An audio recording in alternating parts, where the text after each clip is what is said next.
Okay, today we are playing Arcanum of Steamworks and Magic Obscura. This is one of the first games I ever played in like an actual capacity. It is probably my favorite game of all time.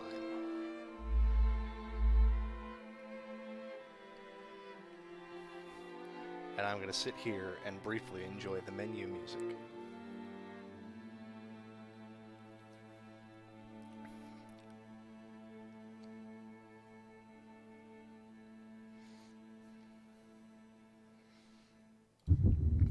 Alright, let's get into it.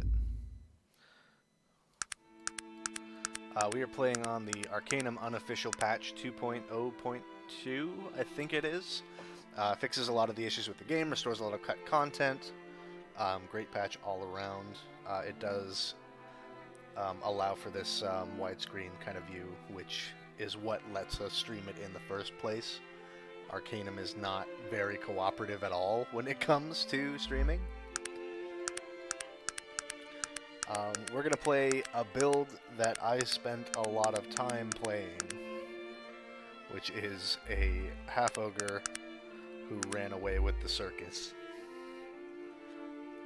which creates for you a just disproportionately crazy combat beat-em-up character right off the bat, but everybody hates you. So not unlike real life.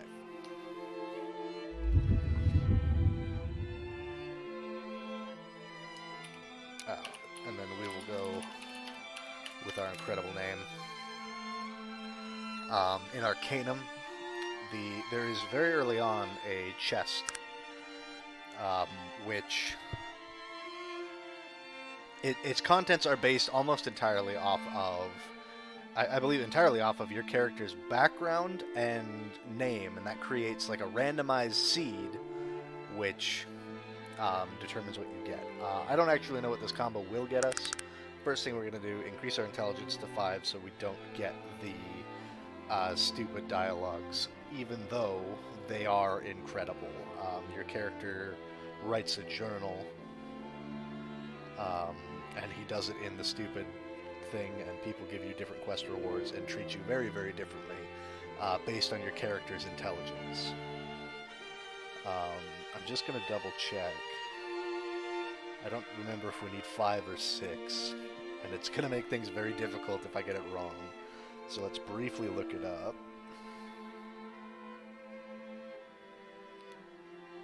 Below 5. Alright, we need 5 int. And then we will put, for ease of our own lives, 1 point into dodge and melee. Now, because we're a half-ogre, everybody hates us. We can only wear large armor, which is usually quite hard to get. There's a place early on in the game you can get some, which kind of makes this build semi-viable. But since everybody hates us, things are so expensive. This random axe is $300. This literal stick, still $9. Not bad, actually, but if we wanted a shield, $359. And while other characters could buy other sets of armor to kind of help them out, the ogre has no access to anything else in this opening starting menu. So we're going to buy some gloves, some boots. Can't afford a hat. I think that's probably it. A couple health potions. And let's get into it. I have not tested cutscenes. We will see if cutscenes work.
Help me, please.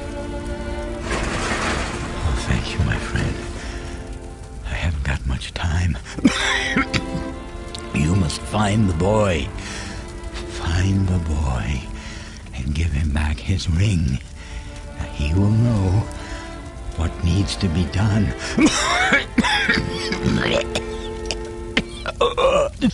Now listen to me. We had to do it. He did unspeakable things to us, and we had no choice but to do as he said. There are so few of us left, but the work is almost finished, and then the evil. Oh, you can't imagine. He's coming back to destroy everything and everyone. Now, please, just find the boy. Tell him that I escaped. I came back to warn. He will know what to do. You, my friend, it's all up to you.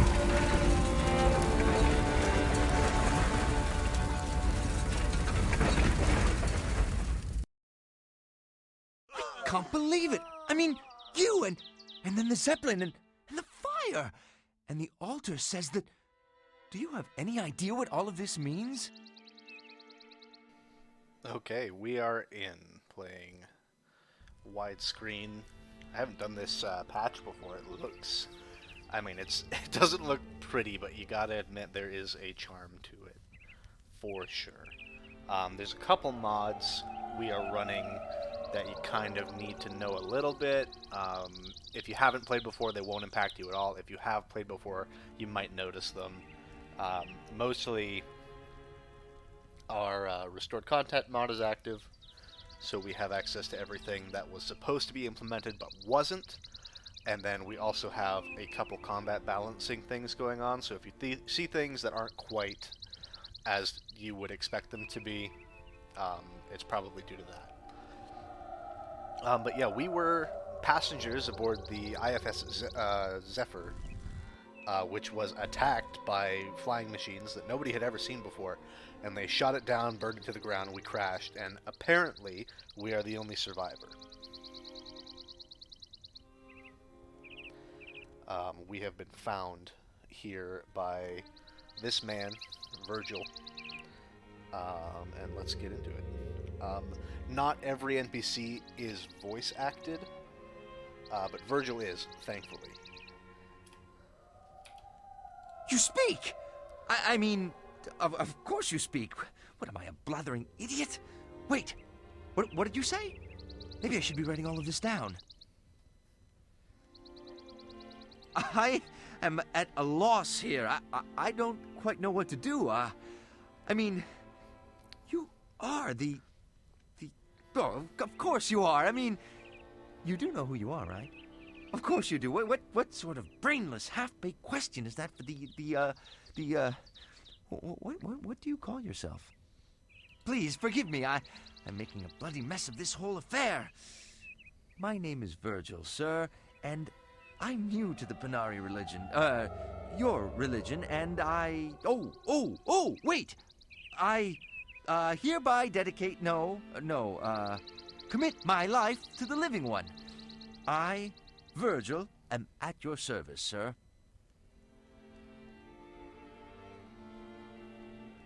Yes, of course. You see, you're him. I mean, the reincarnation of, what's his name? I can never remember. And I'm always getting him mixed up with the other fellow, the bad one.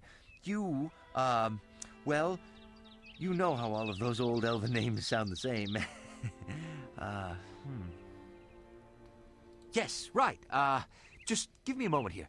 You see, the Panari, that's the religion that was formed around the things that he said. I mean, that you said.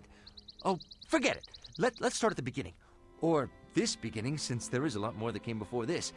You are the reincarnation of a powerful elf who the Panari worship, and whose name is,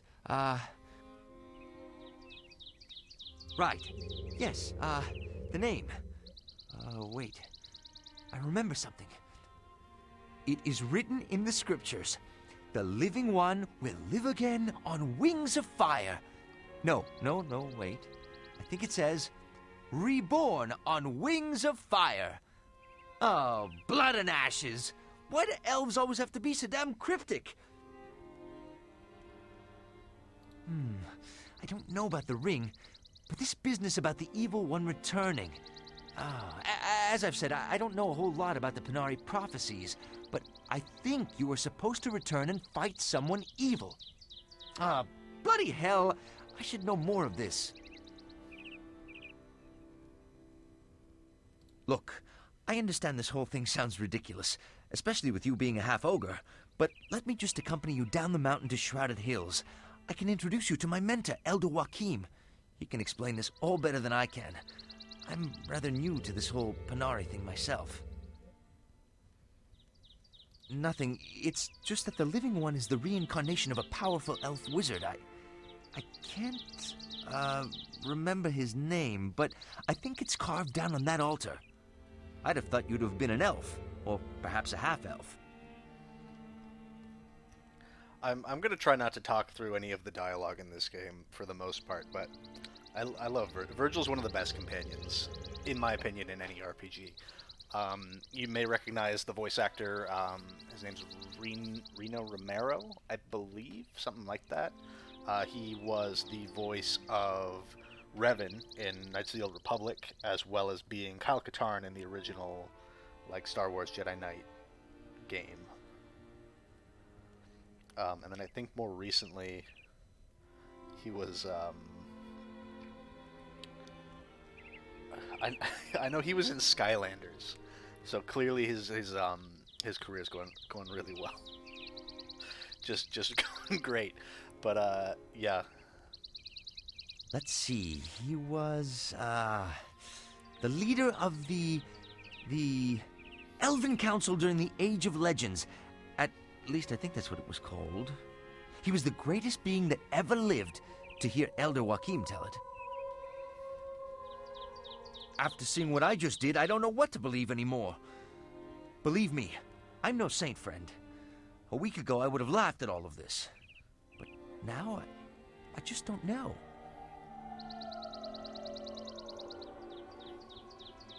The path out of here leading down to Shrouded Hills is down to the southeast. We'll stop by the Panari Shrine on the way out. See if it makes any of this any more clear. We should look for any other survivors before we leave, though. What do you think? Alright, and now we are properly into the game. Preston Radcliffe, the gnome who lay dying, giving us this ring, the initials GP set in relief on its face. We will quickly equip our accoutrement. No weapon.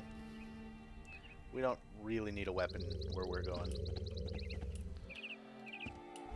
We're going to take a brief look for survivors. Let's just say bad news. There's only a couple items of note to make sure you nab when you're checking all the bodies on the HFS Zephyr. Or IFS Zephyr.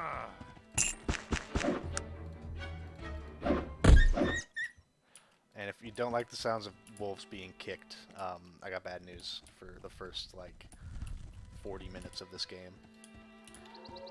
Who else is it? Is it? No, it's not her. There she is.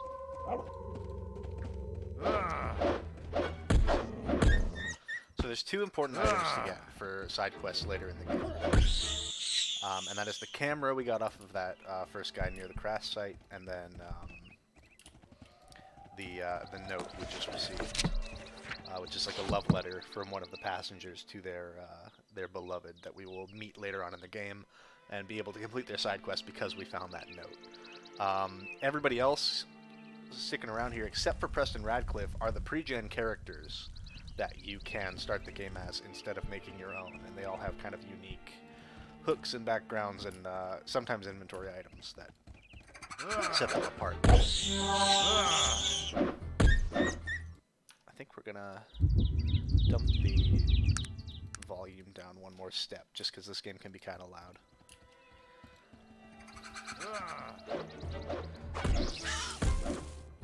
So these weird creatures are called kites. They form what is basically the goblin of Arcanum. If you were here at the very start, this is the chest I mentioned. This chest is randomly seeded based on the background you choose and your character name. Specifically, I think the first 3 letters of your character name. In our case, we got the worst luck I've ever seen. Not a big deal because as playing a half ogre, we're large sized and there's not a lot we can buy in the first place. But you can get end game tier items, magical great swords, plate mail armor, all sorts of good shit from that chest. And we ended up getting like a heal poison potion, a mana potion, an emerald, and like 30 gold, which very low on the table.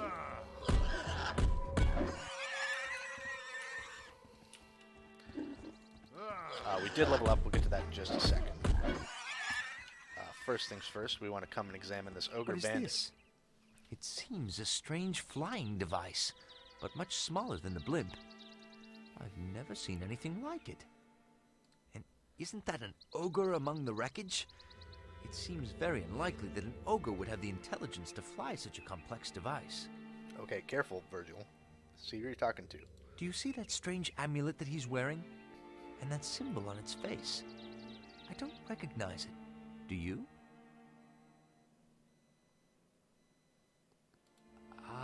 Something isn't quite right about all of this. I don't remember the, scriptures talking about flying ogres and the like. We'd better get to Shrouded Hills and find Elder Joachim as soon as possible. And be careful. These wolves are none too friendly.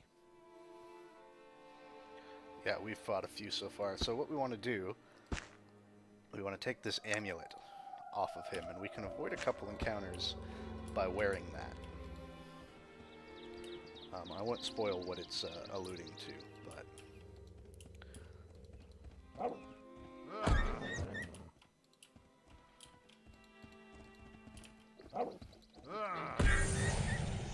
Alright, we've gained a couple levels now, so let's go in. Your companions, as long as they're with you, they will level up alongside of you. But they won't level until you have them in the party, obviously. So you don't want to level up too much early on until you kind of have a party you like. We're going to start by increasing charisma a lot. And what that does is not only determine kind of what companions you can access, but also how many companions you can have at the same time.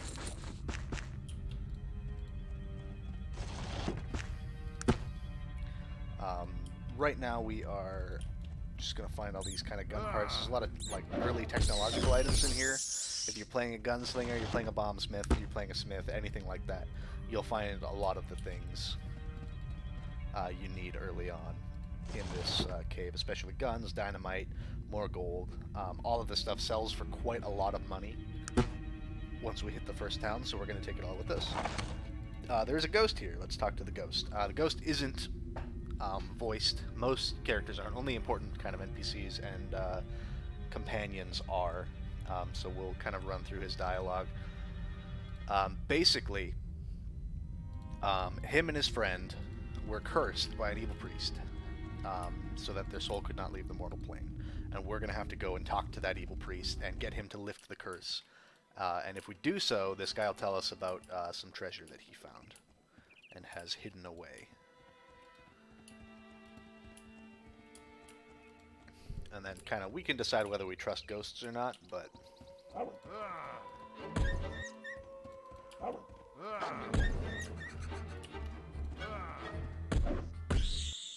For now, even though I said we shouldn't level up too much before we find the companions we want, we do still need to be of sufficient level to actually tackle what the game throws at us. Okay, so this is the shrine. Should clear things up for us a bit. It says, and the spirit of Nazarudin shall be reborn on wings of fire in hills shrouded in fog, and fight the last battle with the evil one. So Virgil plays the role of, like, he's the guy who explains the world to you as you go through it, but he has this, in my opinion, really interesting character arc, which is like, he's a super recent convert to this religion and has witnessed what is effectively the second coming. It's like, imagine if somebody's has gone to church for just 2 weeks and then is like, oh, I have found Jesus. Not like metaphorically, but literally, this man who crashed in a blimp in front of me. So he's a good boy. I'm sorry, but I don't know. I guess we better find out, considering you're supposed to fight him. Yes, of course. Yeah, he is convinced you're the reincarnated spirit of Nazradin, the greatest elf who ever lived, but does not know anything else about the prophecy other than that definitely you're the guy. And then we have another man who's come up to investigate the crash. We'll be I honest mean with no him. disrespect, sir, but I don't trust this bastard one bit. Bloody convenient he just happened to show up here just now, don't you think? Oh, excuse my language, sir. I've dealt with buggers, individuals like this before. Perhaps you'll let me talk with him for a few minutes. I'm not sure why the combat music has started. It sure has. Thank you. I'll take care of this. You there! What exactly are you doing up here? And what gives you the right to ask so many questions?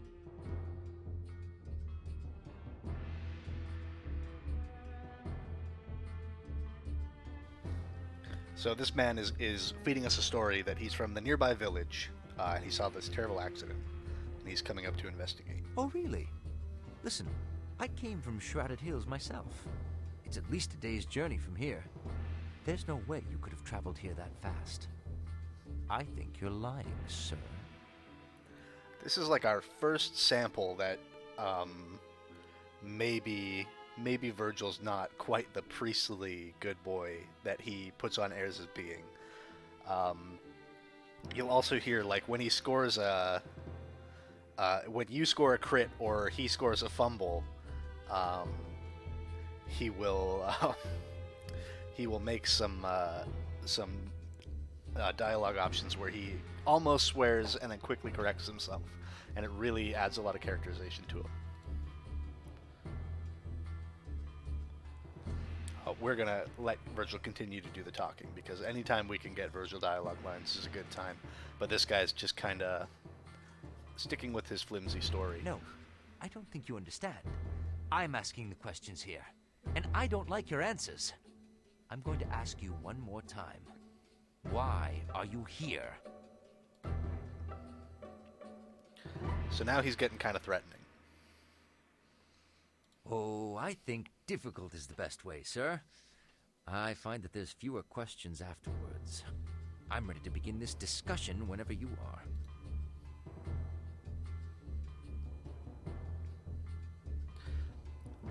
So Virgil's talked this man down, and he is not subtly saying that we'll see him again. That was close. That man very well could have killed us both. Believe me, I've seen his kind before. It was all bluster. I'm no bloody warrior. But sometimes you have to be able to act the part. You learn such things it's just something I've learned. Fear is a powerful weapon.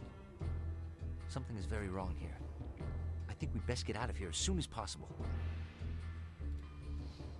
I'm going to talk about how much I like Virgil a lot today. So, this is an area we can keep going, and there's a lot of high-level, like alpha wolves down there. We will be returning to deal with that. For now, we're going to go visit Arbala. And we were just going to sleep until morning here. Arbala is the priest that allegedly cursed that evil spirit, or, well, I mean, spoiler alert, but that spirit we found in the cave.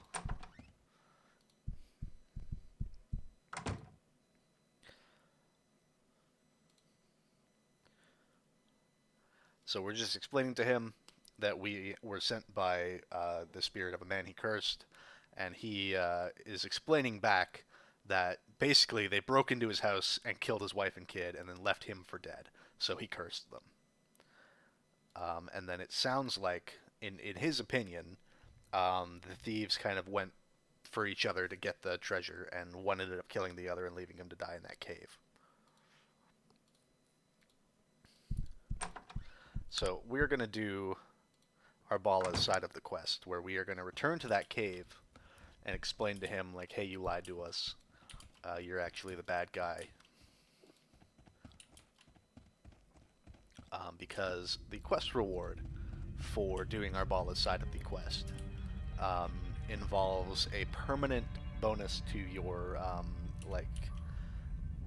there's a stat that's based around your character's, like, beauty and race. That's basically your positive or negative reaction, and helping Arbala will give us a permanent bonus to that. People hate half-ogres, so we need to kind of milk any of that we can.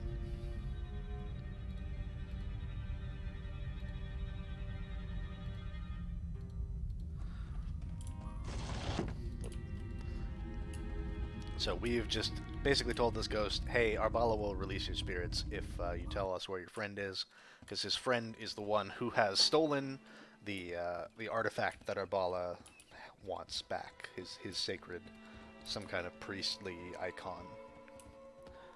Don't know much more about it than that. It might have some flavor text we can check out.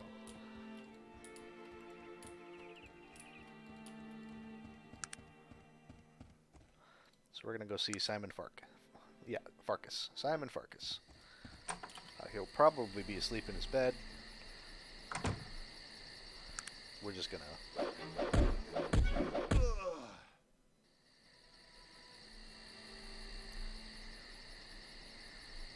What is it that you want of me?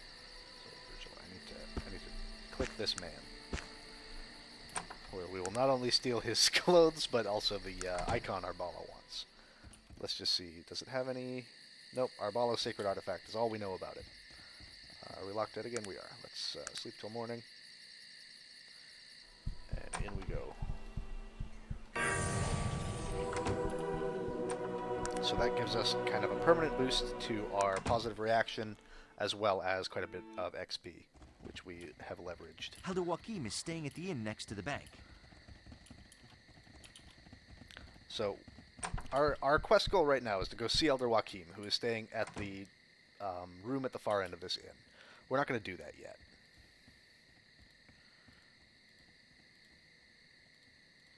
What we're going to do is grab this boy. This is Sogmead Mug. He is not characterized very well in the scheme of the game. He really doesn't do much, if I'm being honest. But we want him as early as we can possibly get him, because he's a combat monster once he's leveled up. We can see right now he is level 2, so it's kind of hard to make him useful unless you grab him right away, and that's why we weren't going super far out of our way early on to level up. So what we're doing now is we've just arrived in Shrouded Hills, and we're ignoring the main quest for a little while. What we are going to do is run through the Shrouded Hill not only to get some sweet XP for our good boy Sogmead Mug, who is just busying himself by picking up random objects off the ground, but we're also going to meet this lady, kick some spiders. So there's a woman here, a ghost, who is talking about some other lady named Sarah. Okay, this is a good roll for this chest. Revolver parts sell for quite a bit, and pure ore is another side quest item we need. You can't always get it here, but we got a good roll. What we're doing here specifically is we are retrieving Bessie Toon's boot. Bessie Toon is the ghost here. There's another NPC in town who wants that boot or the camera that we nabbed earlier at the crash site. But for the quest, I like to give him the boot and then sell him the camera because it gives you quite a massive early economy bonus. Ooh, this is also quite a good chest. We will have to go to a witch to get all those identified, but they will either sell for some good money or give Virgil something nice to wear, depending on kind of what it's about. Because we're large-sized, like I mentioned earlier, Sog and I cannot wear the robes. We did also find small chainmail, which also worth quite a large sum of money, but is important because we will be receiving a small companion relatively soon in the scheme of the game. And he's another one of the very important story companions who's fully voiced and everything. So we'll keep that for him. And for now, we'll kind of just keep killing time, raising our charisma. We're just kind of do some side quests until it's morning. Or we might just sleep till morning outside, but the guards get pretty mad about it. Yeah, we can't rest in here. So we can't sleep till morning, but we can advance time till morning. You can only sleep in towns if you're at an inn or similar. For now, we're going to go shopping, I think.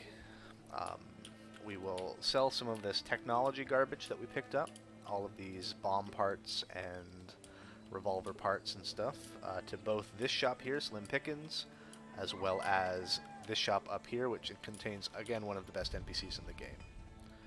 For now, we will talk to the blacksmith here. I don't remember his name. I should have checked. Let's actually check. Lord Gerlos. He doesn't like half-ogres very much. But we can give him some of that pure ore we picked up, and he likes us a bit more and gives us a bit of XP. So this is Restizi. Restizi talks in third person. He is incredible. Every NPC you talk to, you've got to like kind of flatter them a bit as a half-orc. And you can see his reaction up here. It goes up and up and up. We'll go through his whole dialogue stuff later on. For now, he's going to buy all of our grenades and some other junk that we have. Because we are not a technology character, so we have quite a bit of just garbage that we cannot and will not use. Restizi is kind of our line into the next step of the game. There's some information that we need that Restizi has.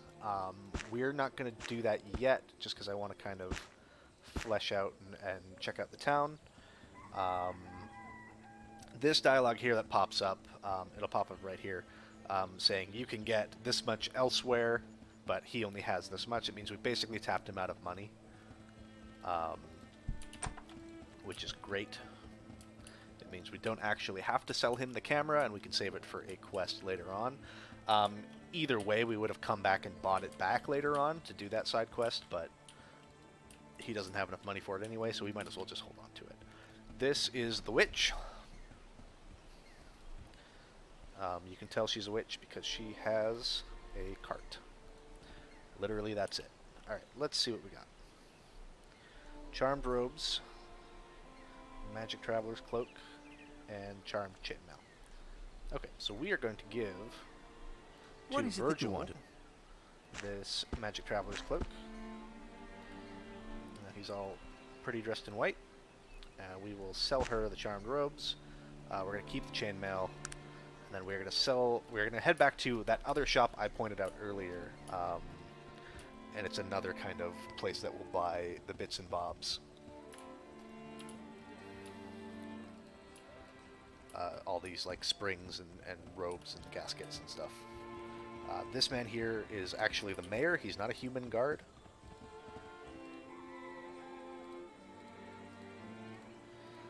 what we are going to do is talk to an actual guard who is going to give us novice training in the dodge and the melee skill, and that will help us not get hit and hit better. Alright, what will this guy actually buy? He won't actually buy all the stuff I want him to buy, but he will buy some of the things that I want him to buy.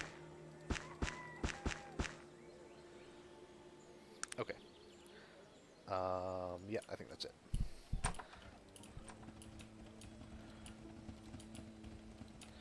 So, let's start on the first kind of leg of the main quest. We're going to head into the inn, and we are going to go see Joaquim's room is at the end of the hall on the left. Elder Joaquim's room here. Just empty. Good God! What's happened here? These men, I've never seen them before. Yes, turns out Elder Joaquim's room has been ransacked. 2 men are dead. They are both wearing those necklaces we found earlier on the crash site, and he's left us a note saying, Virgil, I assume you're not alone. Shrouded Hills are people here are looking for me, but I killed them because I'm amazing. Don't speak to anybody. Make your way to Tarrant, and Tarrant is like the biggest city in the region. So Elder Joachim is allegedly waiting for us there. But it seems Joachim has discovered something. These individuals seem to be part of some larger plot. A plot against you. He is, well, someone who helped me out when I needed it. I met him in a small village at a Panari temple. I was, a bit down on my luck. He showed me that you don't always have to take what life gives you. But there's always a better path. And that it's always your choice to travel it. I'd rather not talk about it anymore. But Joachim is a great man. Well-versed in the ways of the Panari, and also in the ways of the world. If he thinks we're in trouble, then we are.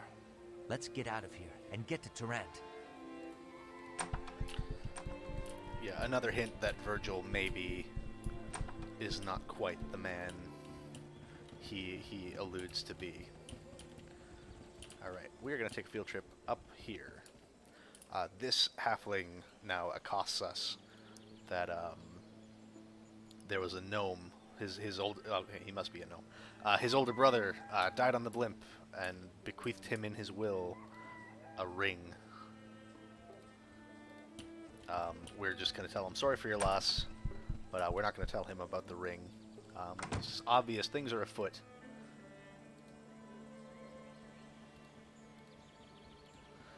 The man we're talking to right now is Doc Mitchell's, I think. No, that's Fallout, isn't it?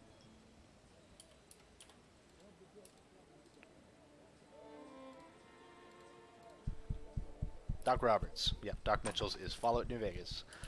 Doc Roberts, the gunslinging doctor, has learned that there is an attempt to be made on the bank of Shrouded Hills. A group of bandits are going to fly in and try to steal all the money in the vault. And he has offered us a magical sword, should we be able to assist him with this, which, you know, free magic sword. Gunshots have started to happen. This could be quite a dangerous quest. We made it okay. We are going to just loot all of these guys and ignore any visual glitches that happen because we take their clothes. We don't really need to take bullets. They don't sell for much. But we will anyway. Let me go talk to Doc Mitchell. Sorry, Roberts. Doc Roberts. Not Doc Mitchell. Wrong game. Though Arcanum and Fallout share a lot of their DNA.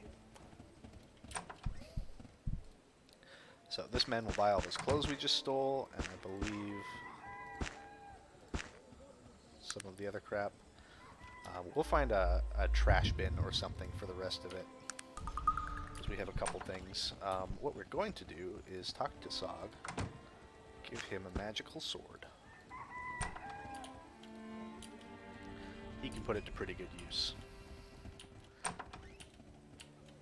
Okay, now we're going to talk to Restizi and ask him about the ring.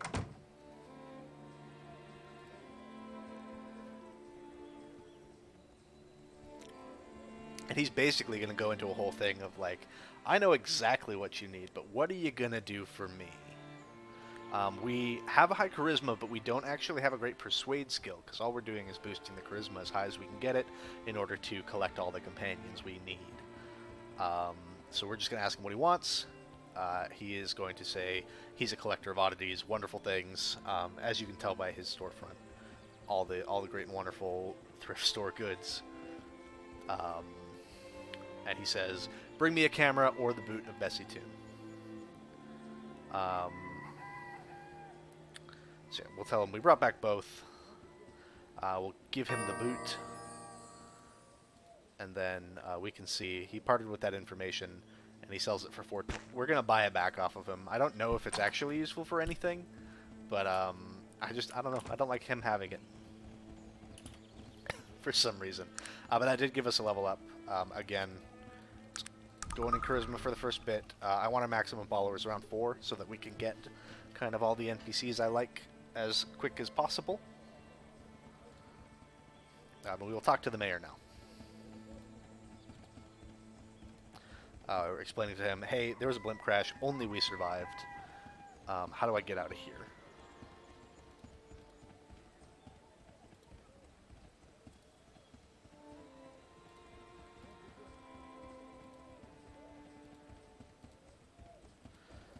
And he is saying, I will give you 50 gold pieces if you kill a group of bandits that are blocking the only route out of town. And this is Lucan the Witless and his half-orc rowdies, or half-ogre rowdies. Lucan the Witless, again, one of the best NPCs in the entire game. Sadly not voiced. He would do great being voiced. We will quickly save, because this is going to turn to blows, because we do not have the persuade skill to end this peacefully. And this fight might take a few tries, because he's got 2 armored half-ogre bandits, and he is no pushover either. But yes, Lucan the Witless, Master Thief. He is not known for his patience. Lucan the Witless, I love him. He does all these, I think they're called malapropisms or something like that. No, I think that's using sayings wrong, but if you read pieces of his dialogue, he says stuff like, your manners might just be salivationable. He's just using huge words to try to sound smart, but they're not real words.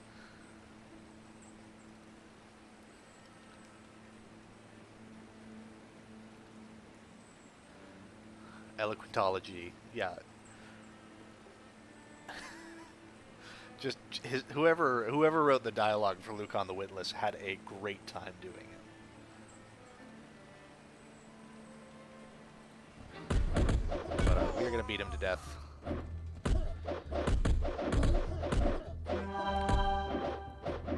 Alright, we came out ahead just barely. You can see we fell down because our stamina was reduced. When you're hit with blunt weapons, not only do you take hit point damage, but you take stamina damage. We have to wait a bit for that to regenerate. But I mentioned quite earlier that early on in the game, you could get access to some easy large-sized armor for our half-ogres, which we do so here.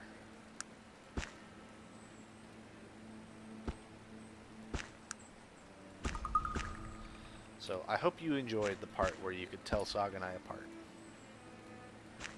because that's over. We are now completely identical. Before we leave Shrouded Hills, we are going to head back and explain to the mayor that we did his job. Probably that'll level us up again. Then, what do you have? She has some goodies, but nothing that's especially great. The thing we'd be looking for out of an early magical item purchase is something like a Sword of Speed, or I think they're called Swords of the Air, or a Dagger of Speed, or something like that. You want to be attacking the fastest possible at all that you can. And then we will head and see if this little Slim Pickens shop has enough money to purchase the rest of the loot we found.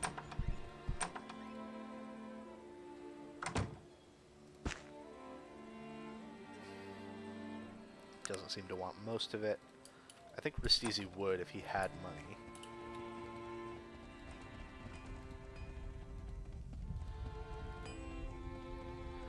Lloyd has, by the way, used that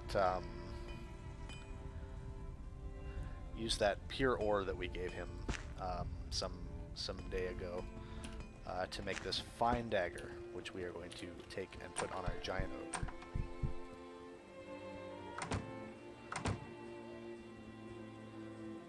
Yeah, Restizi will buy a couple more things. He'll buy those spare things. He'll buy the spring. He'll buy this dagger. I think everything else is basically garbage as far as he's concerned. Alright, and now we can escape Shrouded Hills.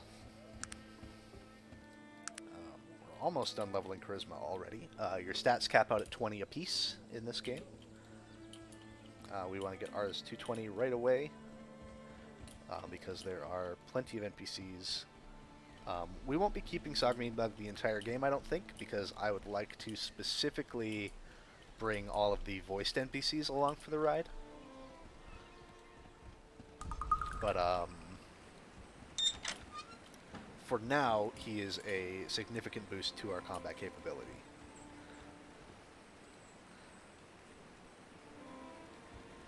So this is the gnome who wanted the ring earlier and was trying to kind of charm it out of us.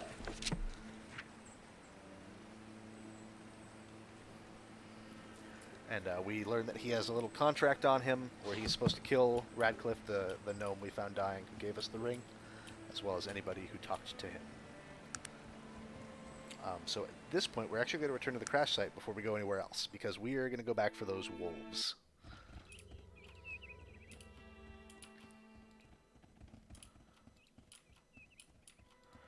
They give us a good chunk of XP, and then we will take a couple trips. The game would like us to go to Trent right away, and we will go there relatively soon, but we are going to make one... You might wish... This is Virgil warning us, like, hey, don't actually go down here. There's, like, hella wolves.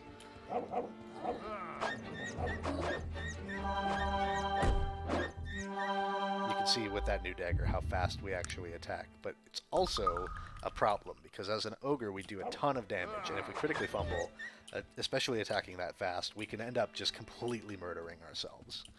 So it's important to save often. But we are basically going to go companion shopping. Yeah, you can see we're not near the max attack speed, but it's already pretty bonkers. I believe that's the last of the wolves. There might be one more pack of them down here. No, that's the end of them. Okay, so we are going to... we need to go Shrouded Hills first, and then out. We're going to go to Tarrant, and then we are going to skip right over Tarrant because we want to go here.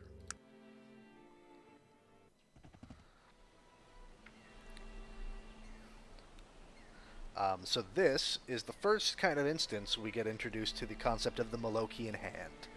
The Malokian Hand is looking for survivors of the Zephyr Crash and are trying to murder us, which we're not big into, so we're going to let Virgil and Sog beat the shit out of this guy. Hopefully he doesn't run away forever.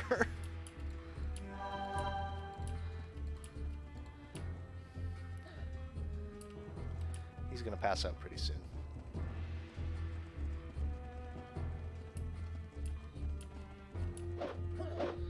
Yeah, Sog got him. Alright. Take some money off of him. We'll take his leather armor. His armor sells for quite a bit. And this is kind of where we're introduced. We learned that these necklaces we've been finding and all these people trying to kill us are symbols of the Malokian Hand. Yeah, we'll hit a lot of random encounters, and a lot of them are very lackluster. Like a single wolf.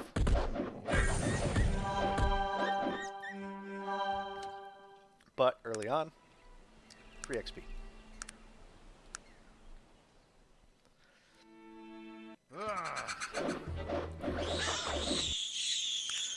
pretty much nothing on the Stonewall range encounter table can actually threaten us at this point. So it's just a matter of actually making it where we need to go.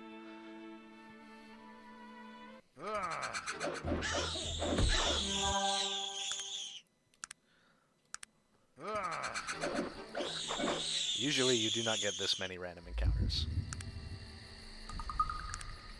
Usually I make it all the way to Tarrant without getting one. Really? This is the stream luck. Torg's Altar is part of a side quest that we will deal with much, much, much later in the game. Like, way, way, way later. Nope. That is one of the things that can threaten us, is a bear.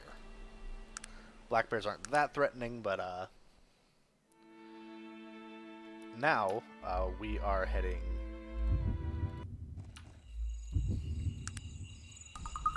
into a region called the Morbihan Plains, which has a significantly scarier random encounter table. But there is another companion, again, like a really strong combat character that we want to level up as much as possible, as early as possible. We're not going to the Forbidden Pit anywhere soon. I believe we're also just about to pass by the Elven Ruins. We might not see them. We didn't see them. The Elven Ruins are right under the H in Morbihan. This single man, he's brave. You gotta give him bravery. Alright, somewhere just around here. I think I pretty much got it on the nose. Yeah, just before this random encounter triggered, you might have seen it.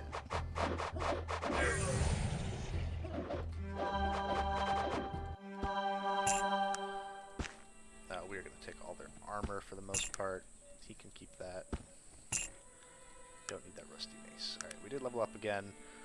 We're done putting points in Charisma for now. 4 max followers is plenty for what we need to do. But we're going to Ashbury for a very particular reason. This is not a region you would normally spend a lot of time in early in the game. At all. And we will save, because there's an important encounter that happens the first time you enter Ashbury. Right here. There's a gnome kicking a dog.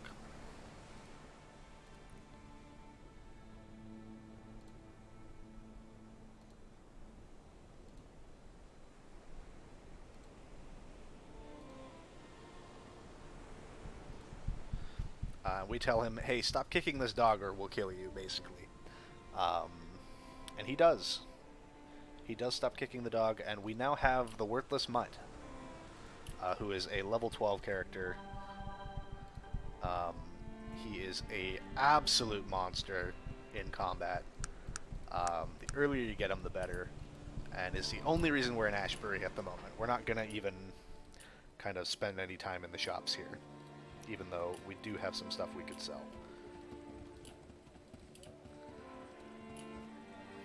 But just for the sake of this stream and being able to burn through Arcanum in a reasonable amount of episodes, we are going to pick up the dog ASAP. Far and away the best companion in the game combat-wise. His only downfall is he can't cast spells, but he can also bite the crap out of anyone and anything. And, importantly, he does not actually take a companion slot. So we will be able to get both of the companions that I would like to pick up in Tarrant, and still have the Worthless Mutt, and not need to get rid of Sogmead Mug.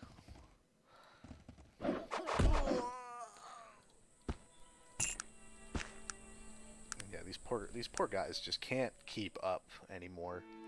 4 party members is pretty butch. Virgil's a pure kind of white mage healer.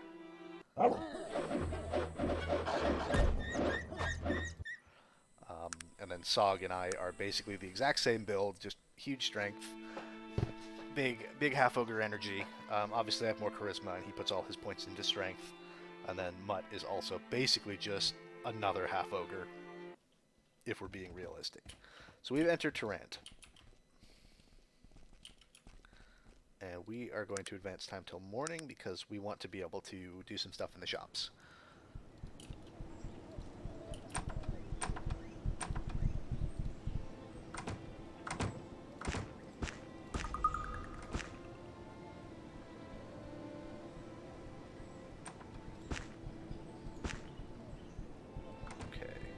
So he bought all that armor we've been picking up for a good amount of money. You can see that it sells for like a preposterous amount in the store, thousands of dollars.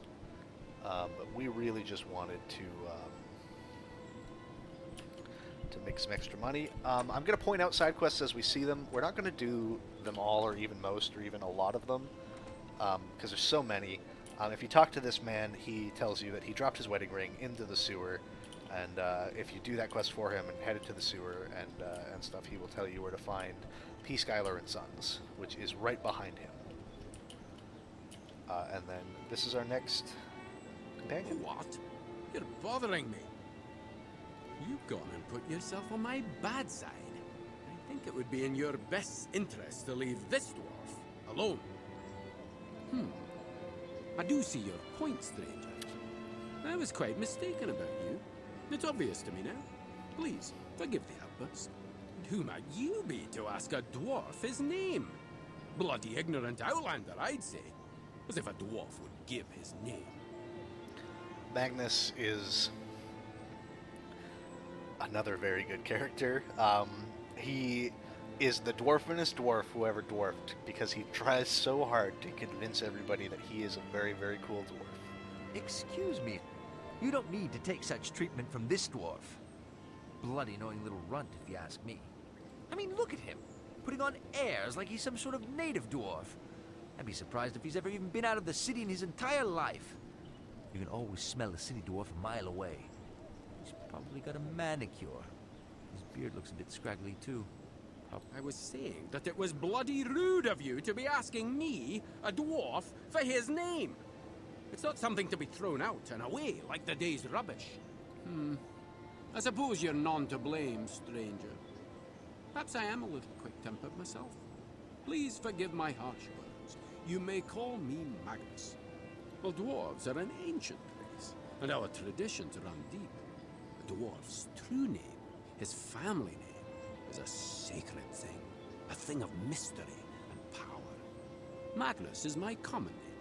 If I knew you well, I'd also tell you my family name. But Magnus will do for now. Dwarven names are symbolic, a reflection of our history, who we are. A dwarf who gives just anyone his name has no respect for that history. It's nice to meet an outlander who tries to understand our ways. Well met, my friend. Now, how can I help you? What is it that you need to know? Yes, I do. And I curse the day I ran across the devils who own it. Ungodly bunch they are. I can only guess what goes on behind those doors. That building is the headquarters for the infamous P. Schuyler and Sons. What can I divulge, you ask? Where would you like me to begin? P. Schuyler and Sons is the oldest business in Tarrant, a trader in jewelry and the occasional rare or sought-after trinket or bauble. Their business reputation is untarnished, second to none. Strange. Strange doesn't begin to describe what they are. Do you know that no one has seen the supposed owner, Polonius Schuyler, or his sons in more than 15 years? But even then, the gentleman who saw them, a trader in gems from Ireland, died a week later from what they could only describe as consumption. Have you heard about the Eyeless Five? 8 years ago, there were 5 ruby pendants sold at auction through P. Schuyler and Sons. All the ladies who wore them were murdered, their eyes plucked from their heads. Why do madmen do anything?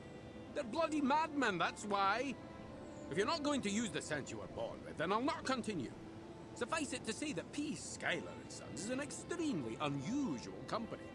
And I'm not the only one to think so. I might ask you the same, my friend. You seem awfully curious about P. Schuyler and Sons. Interesting. I, too, am investigating one of their products. I saw it for sale in a pawn shop down the merchant's quarter, and it had their imprint. Would you like to see it?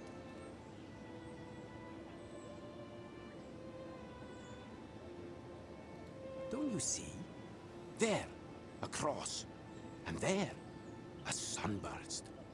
All of these are old dwarven characters, symbols in a lost language.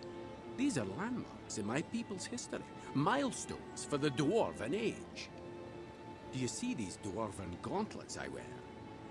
They were given to me by my grandfather, who in turn received them from his. Do you see the symbol carved on them?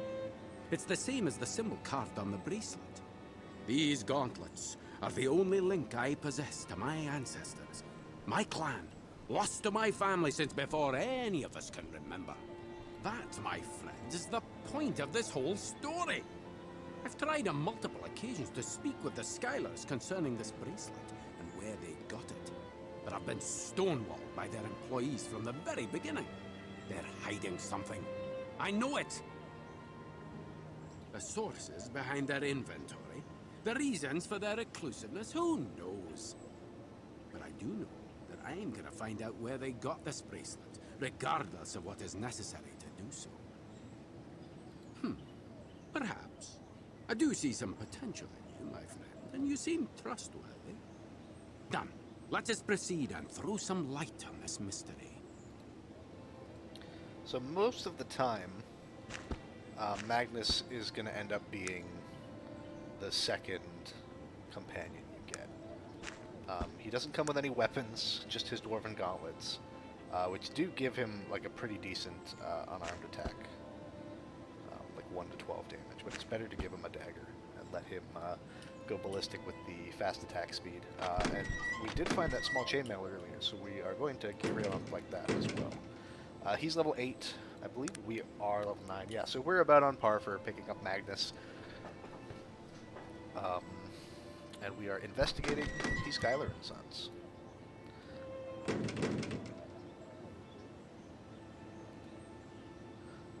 Basically, very suspicious.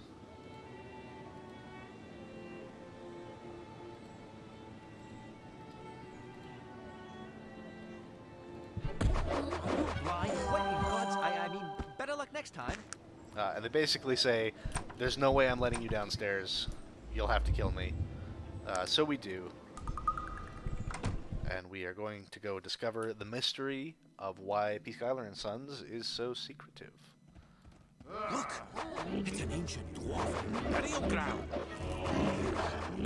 That's the way to show those. Magnus, I know you're excited about dwarves, but hit, sir. these are not dwarves. These are clearly people. Another, I'm gonna dump a bunch of our, like, literal garbage. And we don't need these notes anymore. Yeah, we don't need them.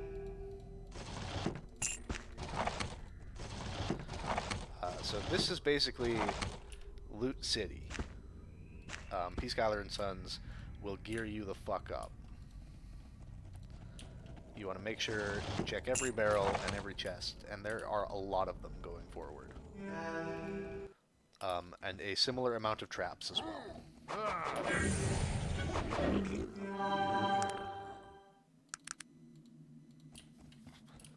I can't believe what's been done here. It's a travesty.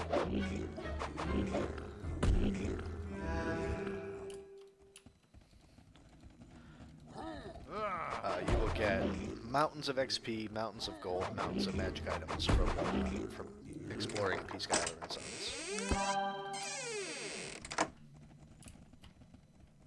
And Magnus is convinced it's a dwarven burial ground, even though very clearly not very dwarven zombies.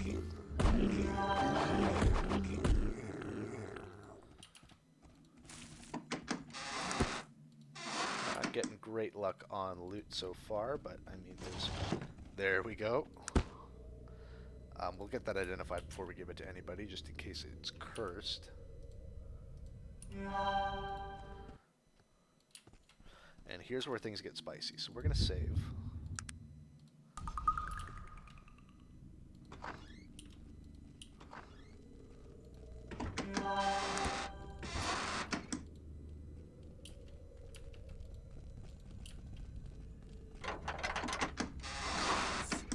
They're using dwarven zombies to do this grisly work. These truly are my lost people, and their resting place has been desecrated. Yes, I agree. And I wish you'd stop going on about it, Magnus. I mean, these dwarves, even for the undead, they look a bit odd, misshapen or something. And the stonework in this tomb is atrocious. I'm not one to profane the dead, but I'd never claim these oddities as my lost people. What? Who are you to make judgments about dwarven stonework? You're not even a dwarf, and you're bloody stupid as well. Primitive dwarves. Blah. Strange? Of course they look strange. They've been raised from the dead to work as mindless laborers. You'd look strange too if somebody did the same to you. When I find out who's responsible, there's a price that's going to be paid. Good. Then I can count on you to fight by my side.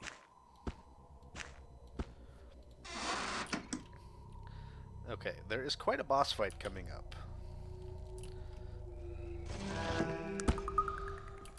It can go... I mean, it can go a couple ways. What is it that you want? I believe we'll be fine. But there is always a chance, because it is a fight with 3 wizards. It can go poorly at the drop of a hat, so we're going to make sure all of our companions are close by. So these are the sons of P. Skylar and Sons. You can see P. Skylar himself collapsed dead in a chair there.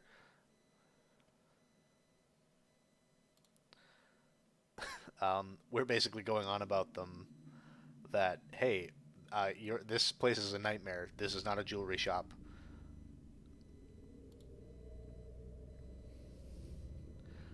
And we are met with threats. And instead of casting any spells, they decided to come and fist fight us. So you know what? Works for me.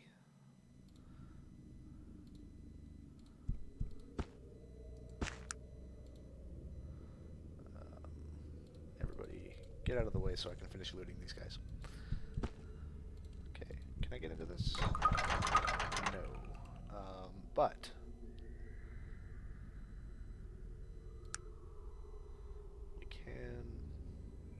I believe, just if I prowl, no. I don't remember how to pick locks. Maybe I need lockpicks. But you can, so let me just save again. So you accumulate, like fate points, basically. So we're going to spend one now to critically succeed at a lockpicking check.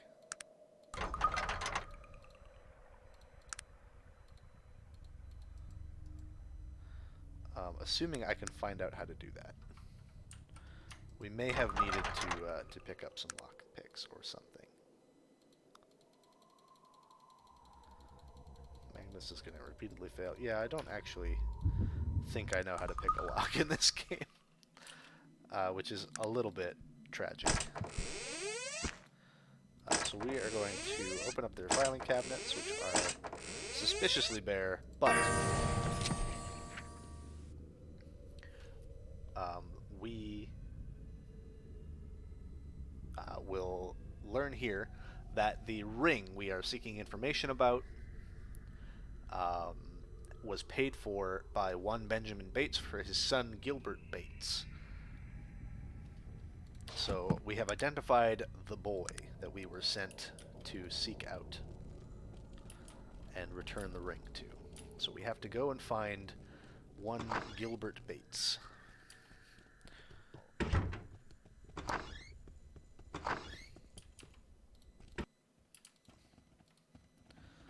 Thank you, my friend, for fighting by my side. I'd like to share something with you. My family name. The name of my family is Shale Fist, and I, Magnus Shale Fist, am grateful to you. The dwarves of this clan would also be grateful to you, were they not long dead. No, I don't think so. I so wanted to find a clue as to who or where that I came from. But I don't think these dwarves are my lost clan. I won't, my friend. I guess I can keep looking. In any case, would you mind if I continue traveling with you? That's good. You can always use a dwarf in your party. That's what I always say. They're usually the only level heads in the bunch.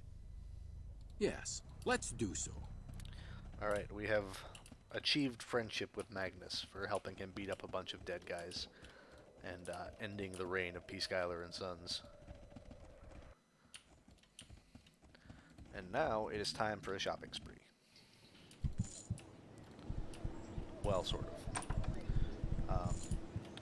What we actually need to find is another witch. Or even just a magic shop in general. If you do play this game, you make a gun-based character. This NPC, actually, I'll show you.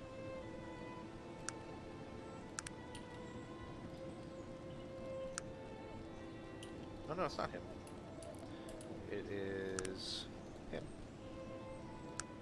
Yes, this halfling here holds the hand cannon, which for a very long time is one of the best firearms you can get in the entire game. So spend a fate point, get a critical pickpocket, take that gun off of him, and trust me, if you're playing a gun character, you need the help. So we are heading into H.T. Parnell's. Very much a analog to like P.T. Barnum, with all sorts of wonders, including a two-headed cow, which you may recognize from the early Fallout games as a Brahmin.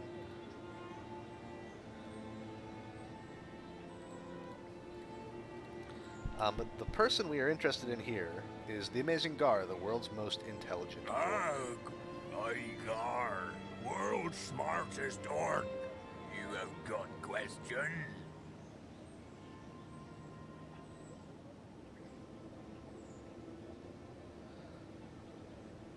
I know much things. Gar tell all. Politics, mathematics, tea.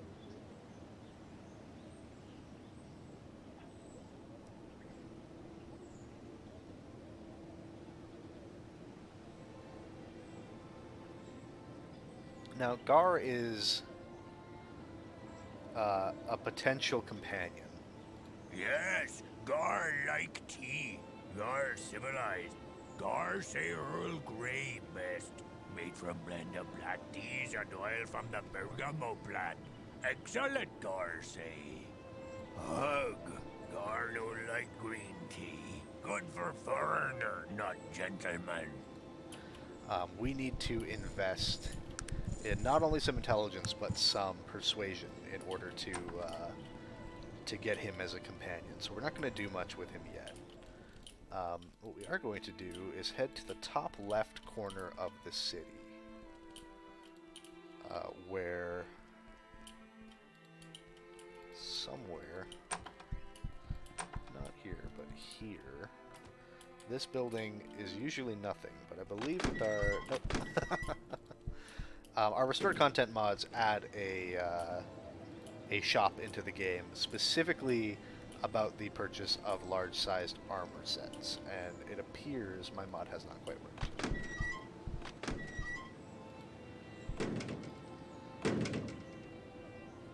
This man sells some things we want.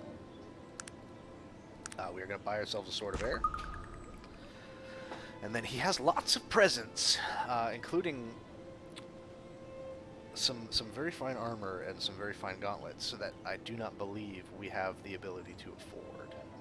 I mean, we could buy war gauntlets, but it's better spent. We'll also get one of these daggers of speed because it'll turn our boy Sog into an absolute powerhouse. And we want to get something for Magnus. Magnus is a tech character, so Magnus can't use magic items the same way everybody else can.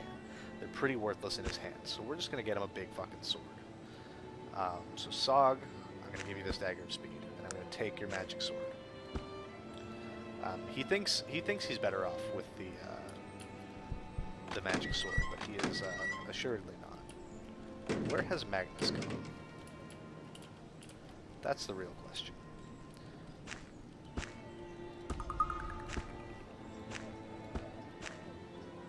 don't need this anymore. I do not know where Magnus has gone. Tell him to stay close. He'll show up. He'll turn up eventually. There he is. Hey, buddy. How can I help? Why don't you take this? So we're a bit more geared up for a stand-up fight now.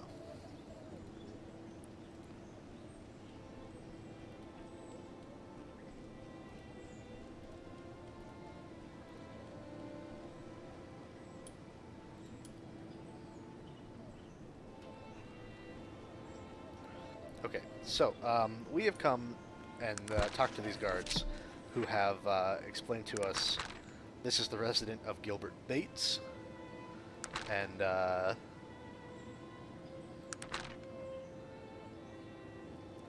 he had a factory saboteur, and we have to go into the saboteur and wait till midnight and then beat the shit out of them, basically.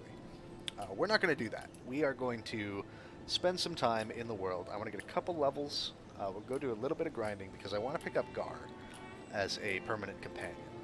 He'll be our last one for a bit, but we are going to go a ways south, back down to Shrouded Hills. We're going to go to a place called the Wolf Den, or the Wolf Cave, and then if we're feeling really brave, we'll go to another place called the Ancient Maze. But I don't feel that brave, I don't think. But we probably need just a few levels, enough to get 2 points of Persuade, and I believe we need, I want to say 8 Intelligence, but I'm not quite sure.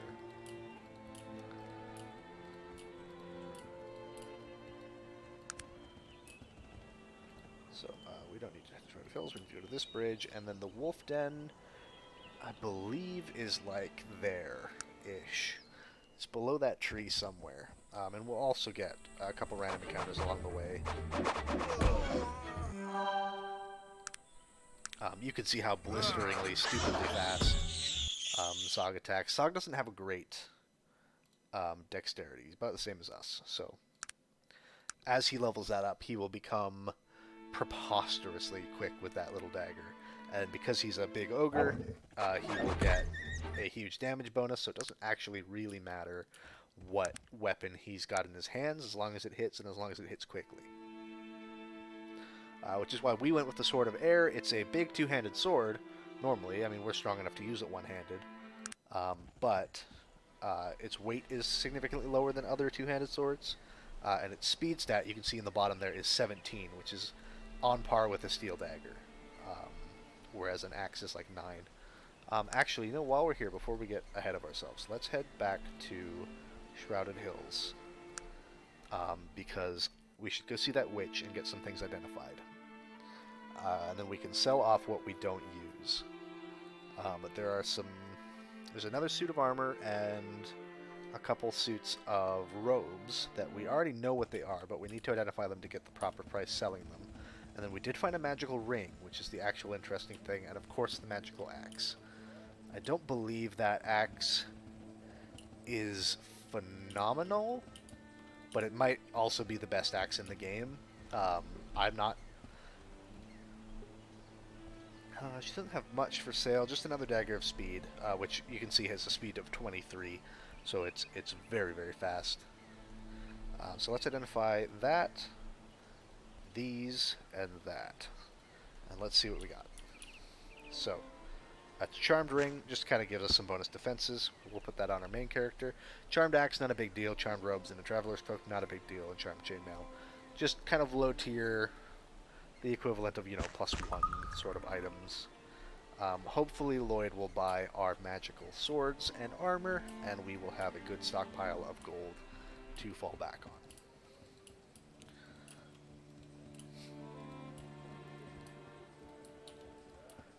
Then, like I mentioned, we will go do some of that level grinding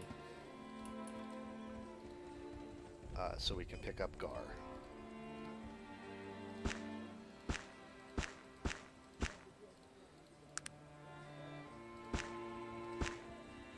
doesn't like the enchanted sword. He will buy that emerald ring, and then we can sell some stuff like this to Ristisi. This is some of the stuff we're looking for.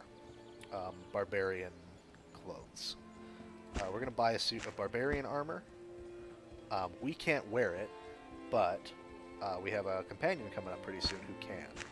We're also going to buy a helmet. We're going to buy some gauntlets and some gloves. Just kind of get our guys moving towards being actually geared up. So we have a helmet. We'll replace that with a fine helmet, and we are going to give How can I help you? Magnus the other helmet. Magnus doesn't quite hit the minimum strength requirement on that broadsword, but he might be close. No. So he's just going to suffer for a while. That's what that, I'll go back. That's what that MSR, minimum strength requirement, means. I don't know if he'll use a magic sword. He will. So we'll leave him that for now. And then he won't use these because he's got his dwarven family gauntlets. I believe we're wearing some gauntlets, so let's give Sog some good gauntlets, and let's give Virgil What is it that you... some mediocre gauntlets. And then let's try to sell off the rest of our bits and bobs at Slim Pickens and Ristisi's. This guy won't buy those. I believe Ristisi will buy these. You have bullets? Yes. You can have all of my bullets. And let's go and see Ristisi about these coins.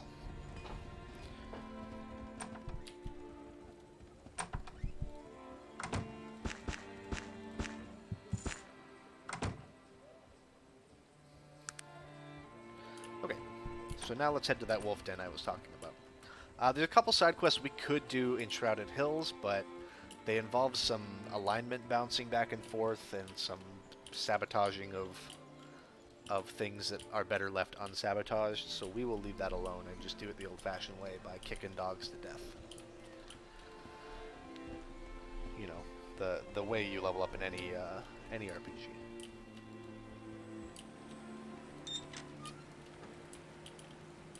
And then while we adventure around, we'll be on the lookout for a better suit of large armor for our main character and Sog.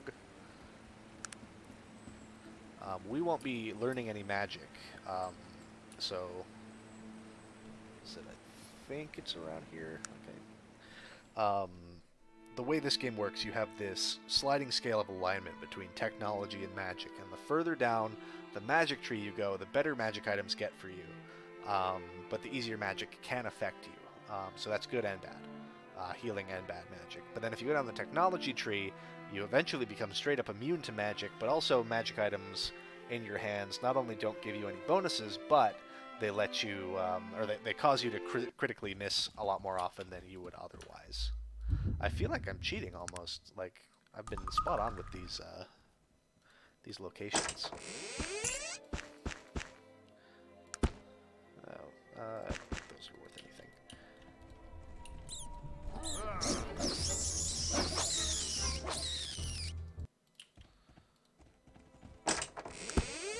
So the wolf cave here is a really good place to go early on. It's got these putrid rodents, which is a tough fight, but putrid rodents are worth so much XP. Yeah, those are those lockpicks we needed. So we might take a trip back down to P. Skylar and Sons to get access to that chest we left down there, I think. But those putrid rodents are worth a ton of XP. You can find a lot of them in the Tarrant sewers as well. We didn't actually bother going into the sewers.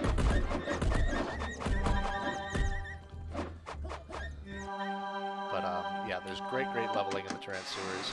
I believe that's quite a good axe. As far as I recall. Some free boots. We are wearing boots. I believe Sog is currently shoeless. Yes, so Sog can have some of those. Take the money into this crate. So that axe there, I think, is a magicked axe, which is like a step or two steps up from charmed. But I also could be extremely wrong.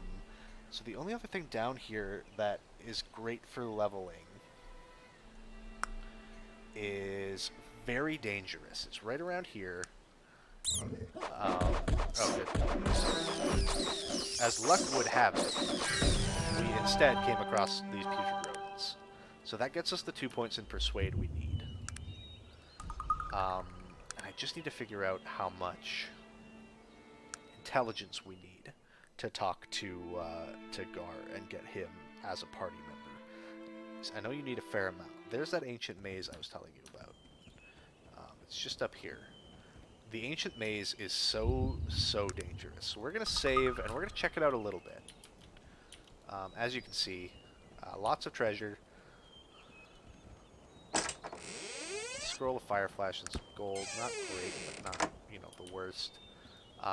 It is, to its credit, it labels itself a maze, and it definitely is. So we probably won't spend a ton of time here because I will get humiliatingly lost and not be able to progress the stream. But I do want to show off the enemies that roam it. There they are. So these Gorgon, they're level 22. They're pretty butch. And they did completely murder me. So, thankfully we saved. And we're gonna leave. We're not gonna spend any time here. We're gonna go back to Shrouded Hills briefly to identify that magic axe.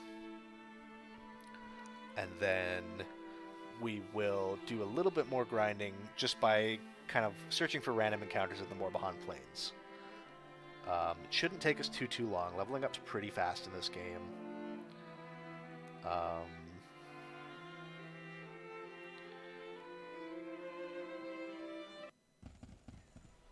And we'll constantly be attacked by these guys until we progress to a certain point in the main quest regardless.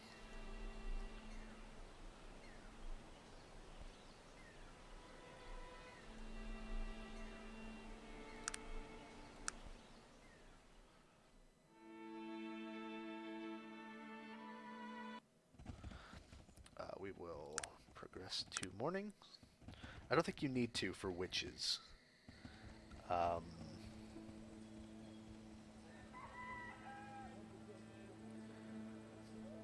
But better safe than sorry.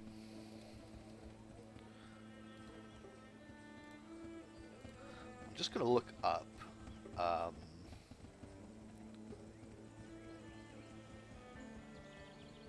how much intelligence we need to get Gar in the party. Because I don't want to waste a lot of your time leveling more than we need. So, identify this. Yeah, it is a magic axe. It does quite a lot of damage. You can see this sword does 12 to 24. When we equip this, why can't I equip this? Oh, I see, because I do not have space in my inventory to put this. Actually, it's not that much damage compared to our Sword of Air, because the Sword of Air is two-handed already. But this will be a very good weapon for Sog. And then... How can I help you? For now, we'll just... Oh, Magnus can't use a magic. Whatever. So we'll sell her back that magic dagger. She won't buy it. Alright, well, we just wasted some time. But Sog's got a cool axe now.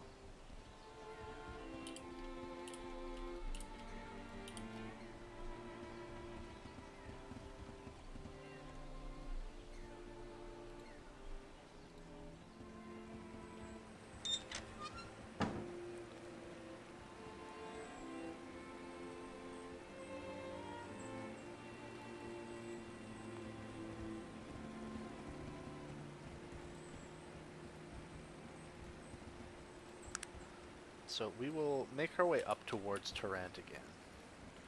Maybe just do a little bit of a weird loop. And I don't know how much intelligence we need, and there's not a lot of information on it.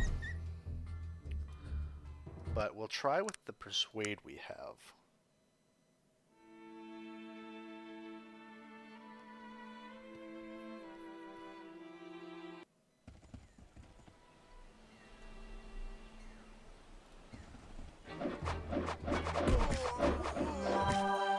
may just be able to pick him up. We'll maybe get one more level's worth. Jeez, Virgil. Get one more level's worth of intelligence, and then see what we do.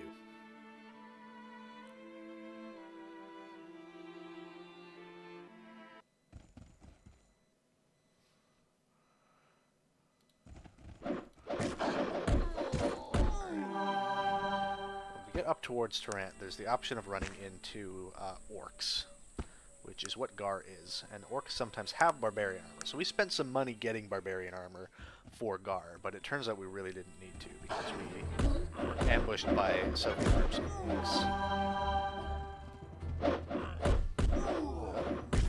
Just escaped death there. We'll have to wait a little bit for that stamina to recover.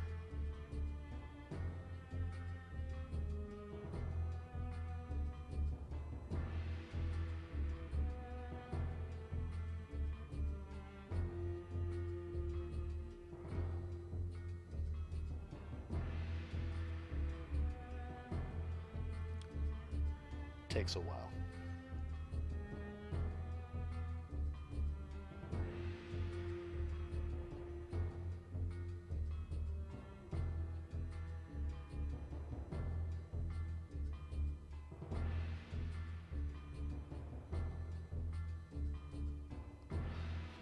There we go. Okay. Another suit of bone dagger and another suit of barbarian armor. We probably don't need that bone dagger, but I took it for funsies.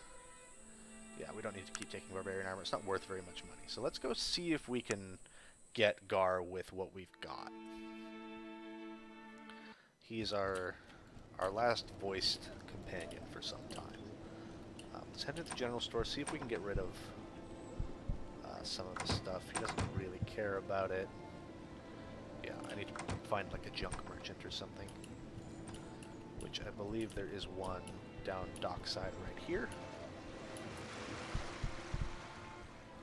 Junk merchants will buy basically anything. Yeah, we'll get rid of the broadsword. We spent a lot of money on it, but Magnus isn't using it for a while regardless. So junk merchants will buy anything, just not for very much. So it's kind of a win some, lose some, but for now we just kind of want to get through stuff and get rid of, kind of clear out some inventory space. We're still carrying around Bessie Toon's boot, which again I believe does nothing except solve that one quest with Restizi. But you know, it's a lucky charm or something. So we're gonna go talk to Gar. Let's see if just the persuade works. I know much things. Yes, Gar like tea. Gar civilized. Gar say Earl Grey best. Made from blend of black teas and oil from the bergamot plant. Excellent, Gar say. Oh, come now, that is rubbish. Green tea is for the foreign constitution, not for consumption by those with discerning... Gar don't like green tea. Gar not idiot. Gar smart.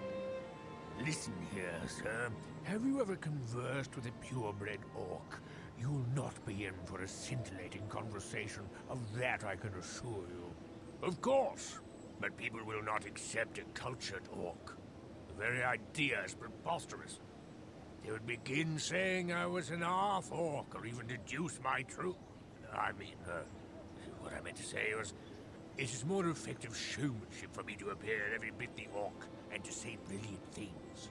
Garfield Thelonious Remington III, of pure human stock at your service. I am not orc at all. Well, one can assume that somewhere in my lineage there exists orc blood simply from looking at me. But my direct antecedents, my parents and grandparents, were fully human. Imagine their shock when I was born. You must have seen how orcs are treated in this world. It is not pretty. Though my circumstances may seem demeaning, it is better than being spit on in the streets, or being no more than a slave in a factory. I am a bit of an indentured servant of Mr. Parnell's. He paid my parents a good sum of coin to have me come work for him. Nonsense. I sold myself to Mr. Parnell over their objections. They were treated with scorn and derision because of me. My father lost his employment, reputation, and his social standing. But even then, they would do nothing but love me as their son. The coin I received from Mr. Parnell has given them a comfortable life and rescued them from the poverty I caused. I will most likely stay here for the remainder of my existence. I have nothing else to do with my life. It's not so bad, actually.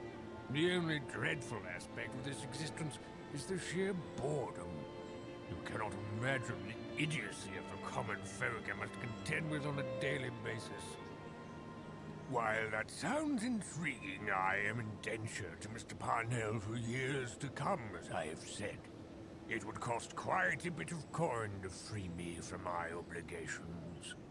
Of course, I would find it invigorating to travel Arcanum, I believe. Okay. So apparently, yeah, we can just kind of get him.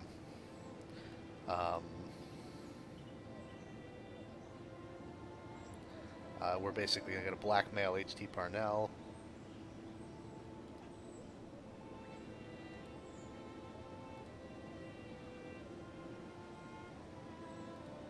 Greetings, sir. I'm ready to follow And basically you, be sir. like, hey, this is technically slavery. It's going to get real bad for you if you don't get rid of him. And we have received Gar. So Gar is human, technically, but with an asterisk. He can only wear armor that orcs can wear, basically. So he can't wear normal human armor. He can basically just wear... There's like, I think 4 or 5 pieces of armor in the game. Ooh. Okay, we need to find enough money to buy this before it goes out of stock. It's very rare to find large plate mail in the game. So, we may have to sell some things. We'll keep that on for now. We may have to sell the ring.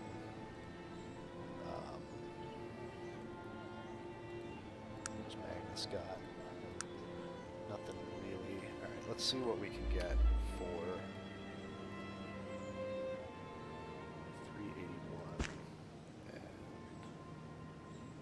just shy. Yeah, okay.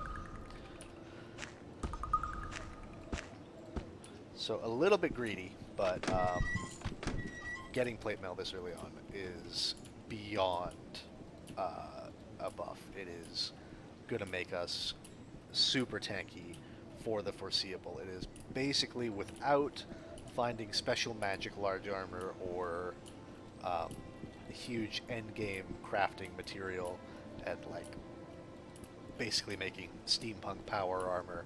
It is the best stuff we're going to be able to get for our half-ogre main character here. And helpfully, it also lets us not look exactly like our good friend Sog, who is not necessarily long for our party for very much longer. Let's see if anybody else has picked up. I'd like to get this Dagger of Speed back from the merchant here, and we're very close. So some steel plates. Your companions just sort of pick shit up as the game progresses. So like Virgil, we gave him these potions, he didn't end up using them. That should be enough to...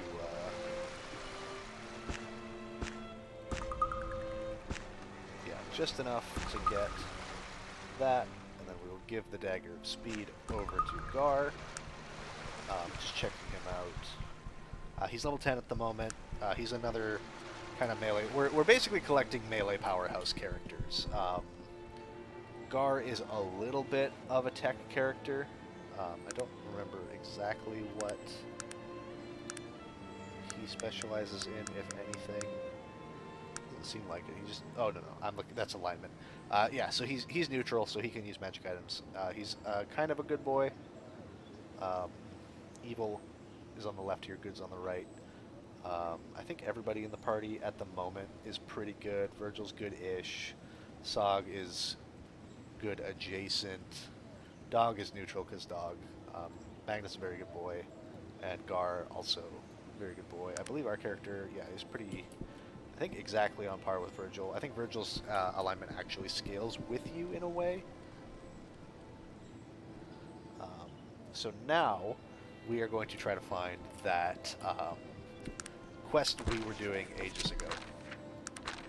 We're going to go find Ten Hands Alley and fight some saboteurs. I don't quite remember offhand where it is, but I believe it is over here somewhere. It might even be this building.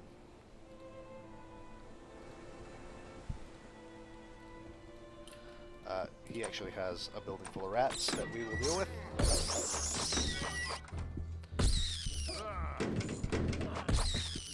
So we, personally, are going to be punching guys for quite some time, because we had to sell all of our worldly goods in order to afford this rad armor. But thankfully, we are a half ogre with a religious strength score. But we will get a good chunk of XP for beating up all these rats. There were a couple of those pestilent vermin or whatever they're called in here. That give the really good XP. So, gotta level out of that. Beat everybody up. Dwarven ore is worth quite a lot of money, as I recall, so we'll steal that. Nothing in there worth particular much of our time. So we will now go and tell him we did it, and he might give us some money.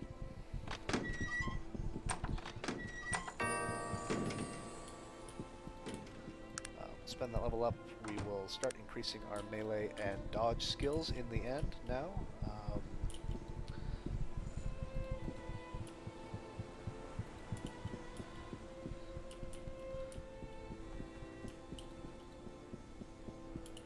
Yeah, I've got to remember where Ten Hands Alley is. Might be the other side of the river here. Closer to Gilbert Bates's actual residence. But it may also be elsewhere. Stanton Importers. This is part of another quest, I believe. Nothing much we can do there now.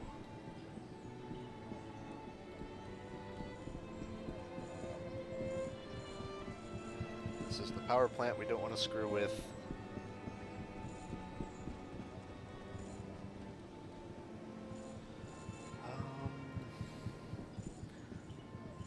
Might be across one more river, actually. Over here in this this industrial area. East End. This is a suspicious looking building.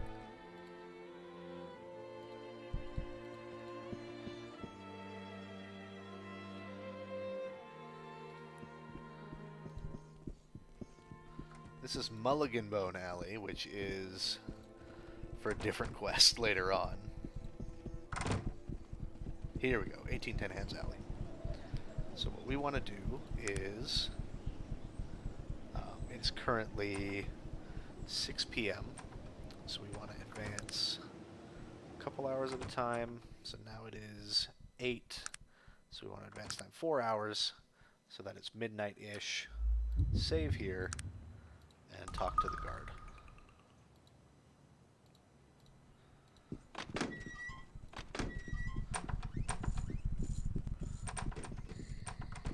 So all the guards are leaving for the day, and these saboteurs teleport in out of nowhere, and we're going to beat the absolute crap out of them. Because our party is pretty butch. We'll steal their jackets. I could take a weapon off of them, but at the strength level we're at, it's actually pretty much better to just punch. So there's not much to do there. We'll tell the guard, hey, I can't believe you guys couldn't handle that yourself. And then we would go get an audience with Gilbert Bates, though he won't see us till the morning. Which, you know, fair.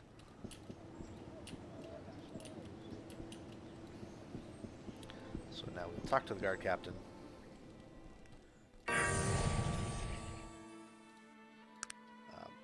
So every 5 levels you get 2 points. That's why you might see. But we'll just spend some time increasing our melee skills. Going up, and then Gilbert Bates is right here. Allow me to introduce myself. I am Gilbert Bates, as I'm sure you have surmised. I'd like to extend my thanks to you, sir, for putting an end to the difficulties at my factory. I've been informed that there is a matter you wish to discuss. Great gods! How did you come by that ring? A gnome? What manner of tomfoolery is this? Are you certain it was not a dwarf? Yes, I am familiar with the dwarves and their customs. Tell me, was there anything distinctive about this fellow? By Alberic, I knew it in my heart. That was no gnome. It was Stena Rockcutter. Yes, I know, it is madness, but please tell me, did he say anything to you before he died? Did he say anything about me? The evil? What evil? And where did he escape from? Something horrible must have happened after I... Did he say anything else? I do not know. Even though dwarves reckon time differently than humans, he must have realized that I am now an old man. Perhaps it is because I was but a boy when I betrayed his trust all those years ago. That is quite the long tale. A tale of my shame, it is. It is ironic that my greatest mistake is that which brought me such wealth. As a youth, I was enamored of all things dwarven, so I sought out the nearest clan and attempted to impress them with my grasp of their technology. They laughed. It was obviously a novelty to them, a ridiculous human who had a natural bent towards technology. I suppose it didn't help that I was a mere 14 years old at the time. I became something they humored to entertain themselves. Stena was the only one who truly called me friend in all those years, and betrayal is how I repaid his friendship. It was he who first showed me their steam engine, as he knew I could appreciate the beautiful intricacies of its design. They had left it to rust in a corner, as they had very little use for a device that would reduce the need for sheer physical power. Imagine a dwarf relying on a device to do his digging for him. It's preposterous. I asked him if I could tinker with it, perhaps improve on it, as I knew this was the key to becoming truly a part of the dwarven world. I quickly devised a way to use it to power a pump for draining the mines. When I fell all over myself trying to explain it to them, laughter was once again their only response. I knew I had to somehow gain their respect, so I hastily sketched some schematics and set out to prove my theory. The struggling human mining company that I brought the plans to offered me a share in their mines for the steam pump. I was ecstatic. I had not a care for their mines or their money. I desired vindication. When I returned to the dwarves to boast of my accomplishments and be welcomed into their clan, they were gone. The inventions came quickly after that, fueled by my anger and confusion. How could they have denied me my place amongst them after all my labors? Somehow I felt I could still prove myself to them. I continued searching for them in all my spare moments, but to no avail. But then they came, the robed ones. They appeared to me late one night, and they warned me to never speak of, nor try to find the dwarves again. Still being a mere lad, you can imagine the terror that put into me. As my wealth and power grew, I shook off some of my youthful fear and hired the first in a long chain of investigators to locate Stenar and his clan.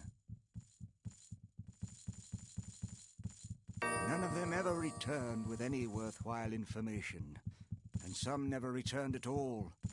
The ones that did told of vicious traps and creatures attacking them from the shadows. As word of these failures spread, it became more and more difficult to find souls brave enough to take on the challenge. He knew that ring would lend veracity to your tale. I gave Stenar that ring the last time I saw him. Now he is dead. If only we knew what he meant by the evil. I don't put much stock in religious ramblings myself, but if you feel it could help you to get more information on the Panari, you should go to their temple on the northern end of Lion's Head Circle. I'm more concerned with who killed Stenar and why, and what all this has to do with my relationship with the Black Mountain clan. There must be some clue left in the Black Mountain mines. I am certain of this. You seem to be a resourceful individual. Would you be interested in searching the mines for some clue as to their whereabouts? Splendid! Here, let me mark your map with the location of the Black Mountain mines. I am certain there must be some clues to be found there. Please, return as soon as you have found anything. Oh, one more thing. I would like to purchase my ring back from you. I'd give you 200 coins. It would mean quite a bit to me. My father gave it to me before he died. Much obliged. Okay, we now have our next step in the main quest. We are going to go explore Black Mountain Mines for any kind of information about this dwarven disappearance that might link to this evil that we were told about. But there is something else to do. Something we wanted to do ages ago, and that is Elder Joachim left us a message at the Tarrant post office. If I can remember where that is. And Elder Joachim will kind of help us figure shit out. We don't actually really need to go to the Panari Temple. Here it is, the telegraph. I believe this is the right place.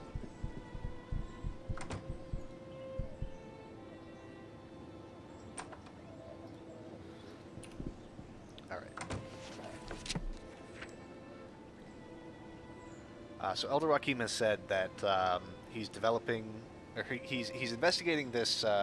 Telegram sent by Elder Joachim. Virgil will explain. I don't know what to make of it. It seems that he thinks it's very important to find out why these men are trying to kill you. Much more important than being here to protect you. Hey, Cupcake Man. Yeah, this game. I cannot. Thank you for the follow, by the way. I have the audio muted on the stuff so it doesn't play over the game, so I didn't notice right away. But I cannot overstate how important to me this game is. This is like the first game I ever played. I was 8 years old when it came out in 2001, and I have played, I can't even begin to guess, probably 5,000-6,000 hours of Arcanum. Countless playthroughs, and I am still finding new things about this game, new quests and interactions I did not even know existed. This game is so good, and I am so happy to be playing it. It is, blast it! I'm sorry, I don't mean to get so angry. I just don't have any idea what's going on here. All I know is that Joachim showed me a better way, a new faith, and now I'm involved in something even I don't believe. What do you think? All right. Listen, Tarrant is a big city, and a man needs to watch what he does and who he talks to. Believe me, I know a lot about surviving in places like this. This and worse. Just keep one eye always open, and one hand always on your weapon. You can't trust strangers, and sometimes not even your friends. I used to, well, that was another time. I know my way around. Just be on your guard and I'll be watching out for you as well. No, I don't want to talk about it. I'm sorry, I didn't mean to... There's so much I have to learn. Joaquin says the free man is defined by what he does today. I look no more behind me. Yes, let's keep moving forward. Alright, we are headed for Black Mountain Mines. 35 is pretty close to the, I believe the level cap, I want to say is 50. I probably should know, but I've been playing modded for a while. This is obviously, maybe not obviously, but this is the unofficial Arcanum patch 2.0. Lets us do the widescreen. It's the only thing that really helps us get it capable of streaming in the first place.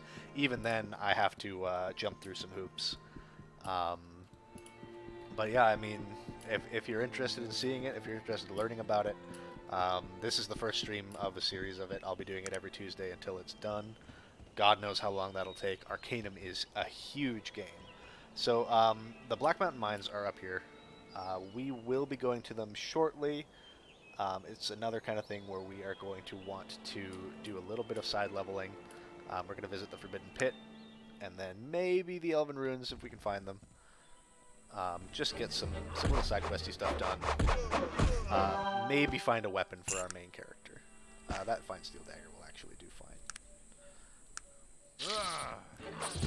Level 50, I believe, yeah, to be the max. I just wasn't sure if that was the modded max or the actual max.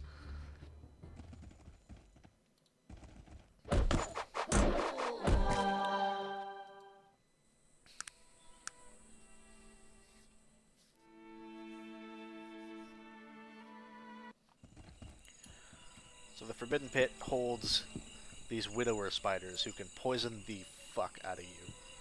We just gotta jump down and kill everybody really quick. This is, I believe, almost always a ring of poison resistance. It might be a guaranteed ring of poison resistance.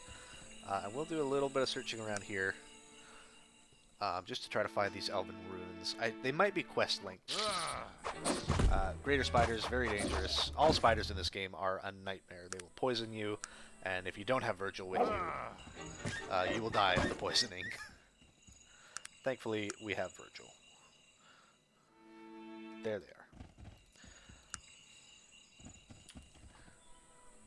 are. So this is going to be our first introduction to the Dark Elves, a faction of Elven people who are not super fond of anybody.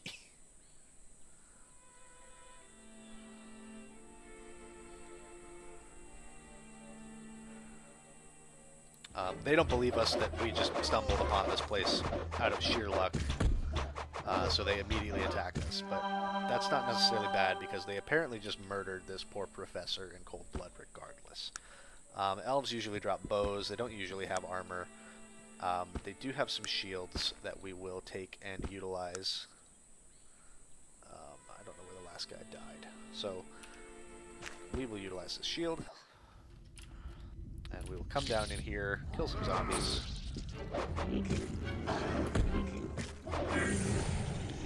And we're actually going to start working on our intelligence. There's a companion later on that we need 10 intelligence to recruit, along with some other hoops to jump through. And again, I'm going to try to get every voiced dialogue companion in our party.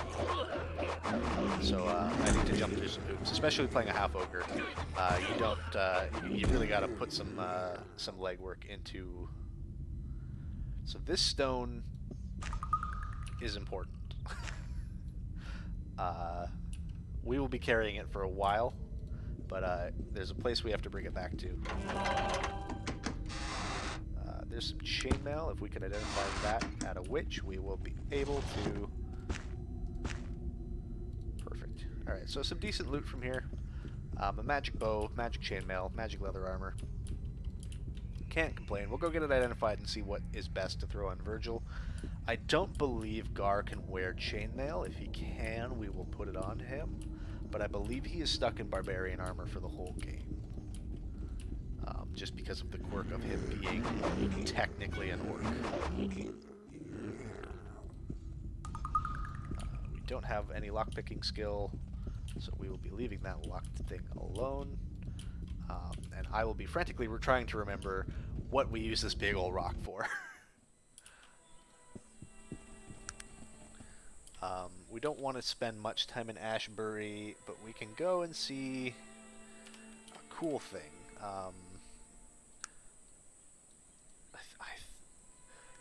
Don't quote me on this one, but I'm gonna say here, or it might be here. We can go see a neat little location that a lot of people probably miss on their early playthroughs. It doesn't really come up story-wise, but you can stumble into it. There it is. It is a archaeological site. There's even signage, I think. Yeah, some benches and a sign. But this is the resting place of the great dragon, Belagorian. I think that's his name. Belarogrin. Yes, you can see, big dragon. And that's all there is to do here, is see that there's a cool big dragon. But I figured, you know, let's show some stuff off while we're talking about. Right? It doesn't really matter. It's not important to the storyline. It's not something that you'll have a quest send you to. But there's lots of little places like this in Arcanum where it's just like, you know, if you stumble around the world map for a while, you can find it. And then there's another thing somewhere up here, I think. I don't know if we're ready to take it.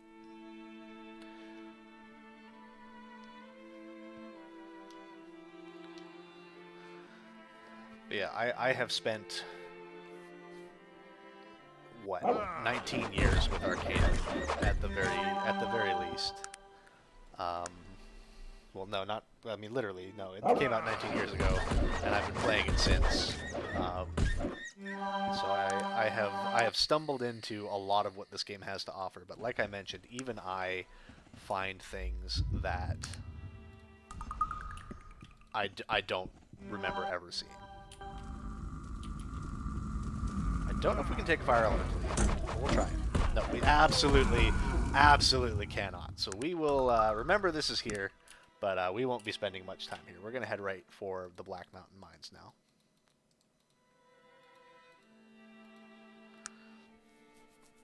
Yeah, without some magical protections, fire elementals will tear you to pieces.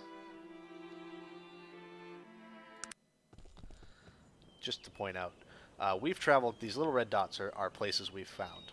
And this is the map for Arcanum. So Arcanum is huge. This first act takes place in the Stonewall Range in the Moribond Plains, but we will open up islands and wastelands and forests and all sorts of different things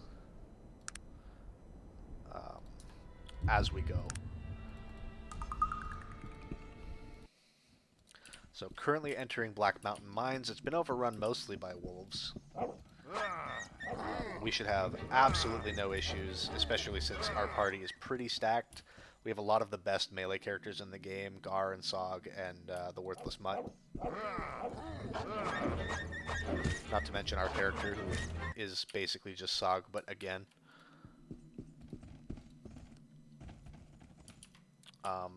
These, right here, the Granite Rats, are kind of the biggest issue we'll be hitting in the immediate. And there's a couple harder enemies we will encounter as we go. These putrid rodents, like we talked about, great for XP farming. You'll find them all over this place and in the Torrent sewers. But we'll basically be getting a little showcase of every type of enemy we have seen so far in the whole game.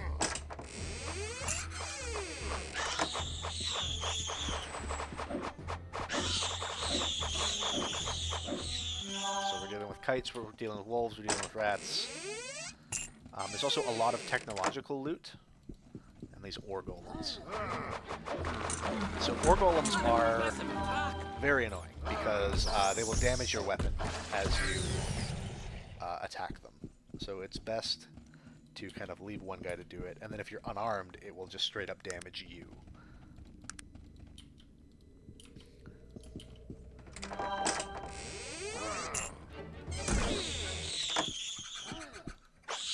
We should be good just using a fine dagger. But you can see in the bottom right of the weapon screen, our durability on this dagger is already 2 out of 15 because of that one golem we stabbed to death.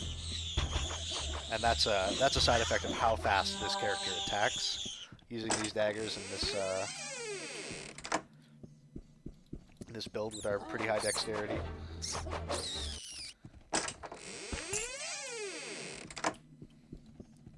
Down there. We'll end up breaking our dagger on him and then punching him, and then hopefully Virgil can just heal us up. This is just a rock sprite. It's kind of a lesser version, but yeah, you can see our health going down as we beat the crap out of this this guy. And then over here is a seething mass. That's a harder version of an ore golem. We're gonna try to take him on, but he might be too much for us, even with the party we have. Mostly because I didn't bring a backup weapon for the main character here. That's the way to show those. And if he dies, this game over. We can ditch this. Honestly, we could ditch a bunch of stuff that we don't really need. We shouldn't be carrying around this 1,000-pound stone, but we are.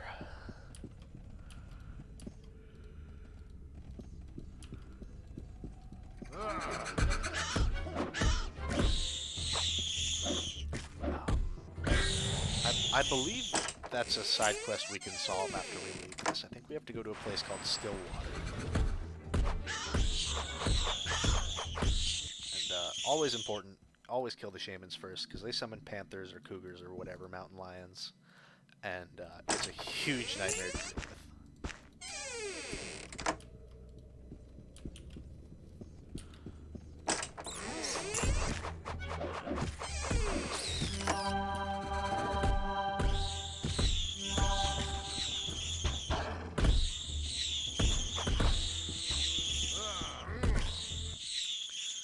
Lots of good levels. We only need 1 more level worth of intelligence. We need 10 intelligence, like I mentioned, for a companion later in the game. Probably one of the cooler companions. I've talked about how Virgil's one of my favorites, and Gar and the Worthless Mutt are some of the best, like mechanically, but definitely the one I'm talking about. We won't get him for some time. Favorite build I've done in this game. The one I'm playing now has a special place in my heart because it's like my go-to.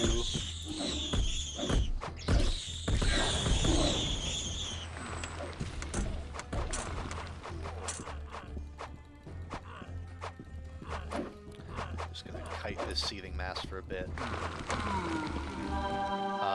Yeah, this like half ogre kill guy smashing build I'm very, very fond of, just out of like a nostalgia.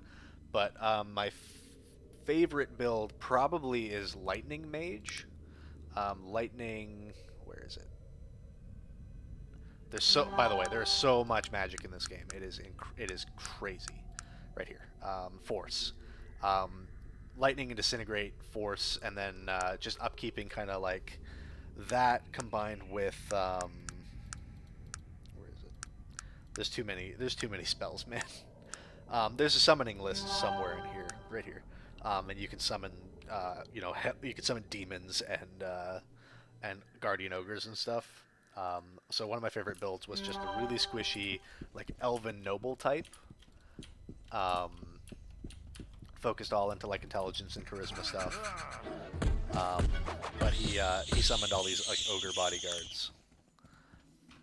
And it was I like having, as you can tell, I've even playing a half ogre, I've pumped my charisma like mad so that we can get our follower count up. So I like having followers a lot, and then mixing in summoning is just kind of icing on the cake. This room right down here has goodies we want. But fighting another seething mass is probably not in the cards until we can at least find another weapon. So let's hope we luck into one on the way down. Otherwise we can maybe... We also want to burn a scroll here of detect traps. If your character has at least 5 intelligence, you'll be able to use any scrolls you find. There's quite a few scrolls of find traps littered around this mine specifically.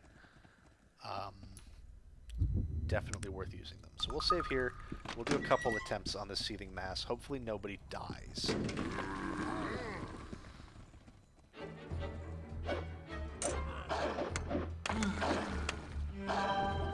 They're always gonna like run right for the main character. So we can get the schematics for the pyrotechnic bow, which are incredibly good. Some eye gear and a magic hammer, and then the machined gauntlets. So these are great for unarmed combat. They add 15 damage when you punch guys. Obviously very good. This eye gear gives you a perception bonus. We are going to give that over to Magnus because he's our only tech character. Gar can take his old helmet. Oh, Gar, you broke your dagger at speed, buddy. Alright, take this hammer, take these. That hammer's not identified yet, but it's just a magic hammer. We'll get it identified later. He'll probably break it in here anyway.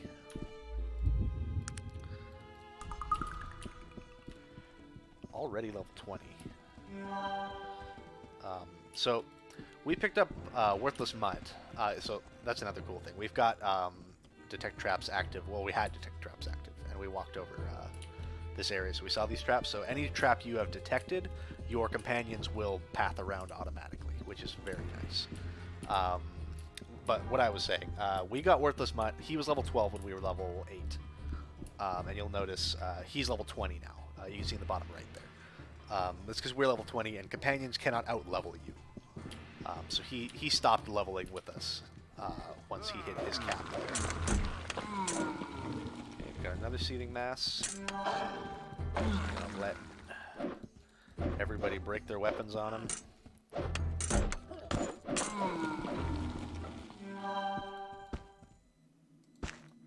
We're gonna find all of the.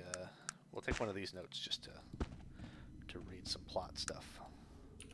We'll use that schematic. So we learned how to make the pyrotechnic bow. We never will, but the pyrotechnic bow is definitely one of the stronger ranged options in the whole game.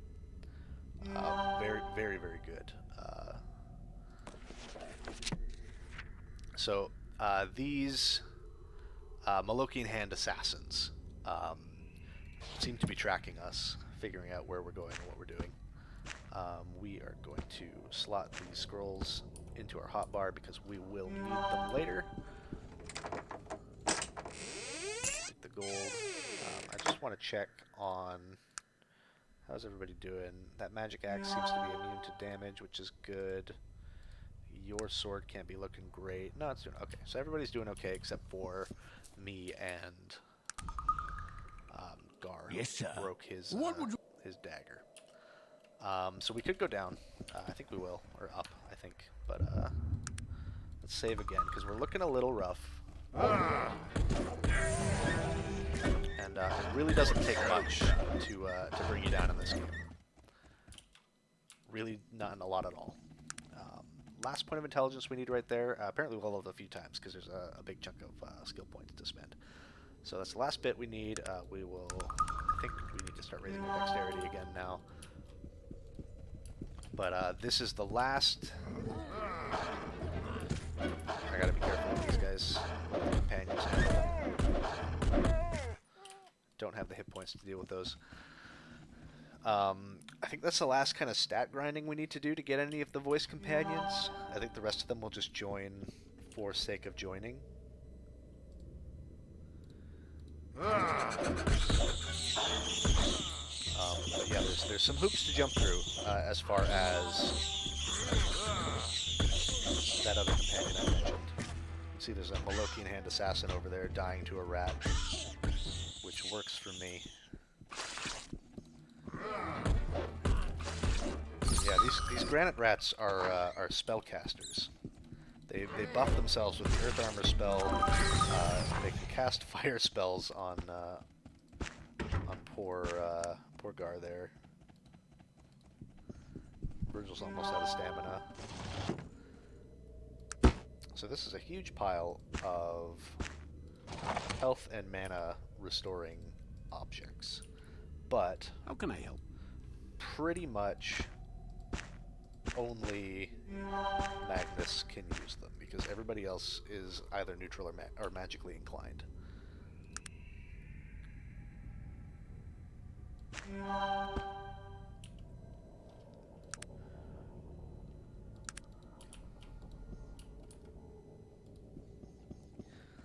So we'll give those to him, and we'll just rely on Virgil for the rest. Another Dark Elf Thief. Oh, shit. Well, we're going to load our last save up here, because we had a companion just die there. Which is no good. We do not want the death of our worthless mud. So we're going to do that level we gained. And let's remember to save a lot more often, because we're kind of riding by the seat of our pants here. We'll go down this way instead. Get this gun. We're going to burn one of our... Oh, that is... already screwed it up. That is not the scroll we want. We want this one.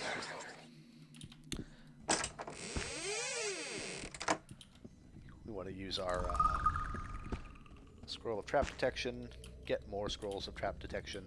Most of these Dark Elf Thieves we see down here will have them.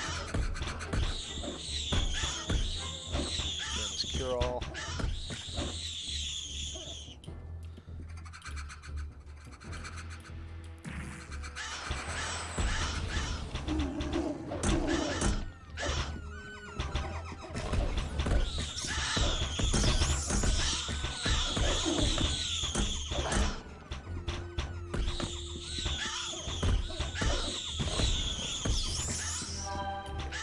Bit of an eye on our companion health bars. It looks like everybody's doing okay-ish. This room is just chock-a-block full of these kites. There's lots of healing items scattered around if you are a tech character in here, but we didn't bring very many. Just Magnus for the most part. But there are lots of chests to loot in this room, especially.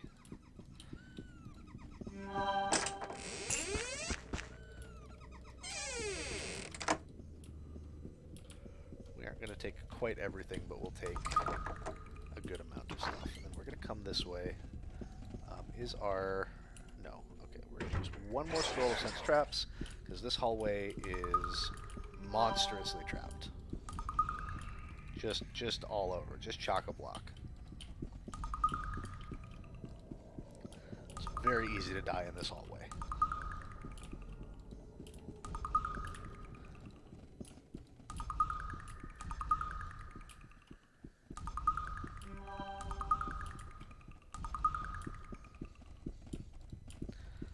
Want to try to get all the way through it before the spell ends.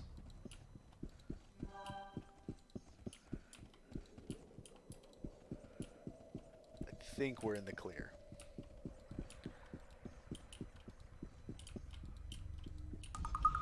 Nope.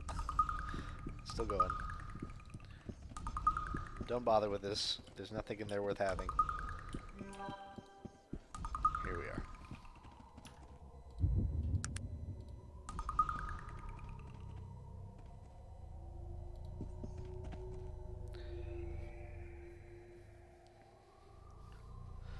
So, this guy's not voiced, even though he is hugely, hugely story important, so I'll give you the rundown as we go through his dialogue.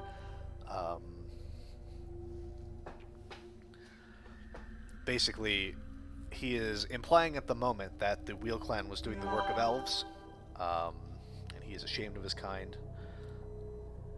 The Clan of the Wheel betrayed all. Sent to despair, without hope for return, Stenner and the boy, Stenner and Bates, we pay the burden of shame. The clan is gone, an island of death and hate, the unholy place of judgment. Gaze upon the pillar of truth for answers.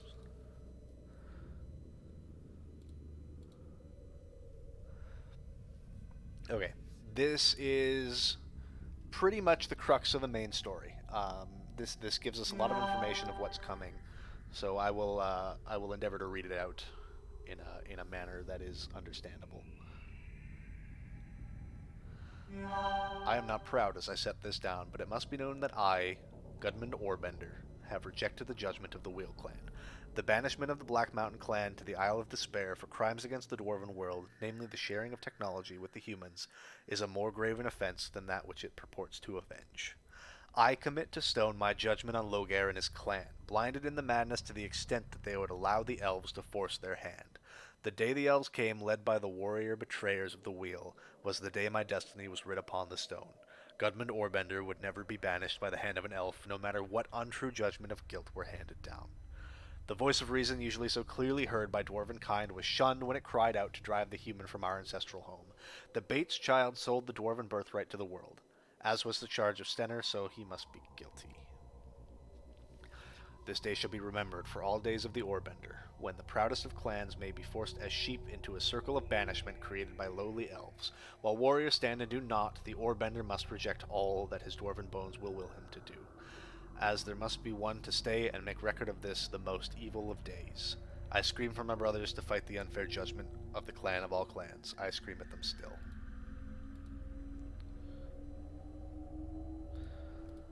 So, the clan we came here in search of was banished.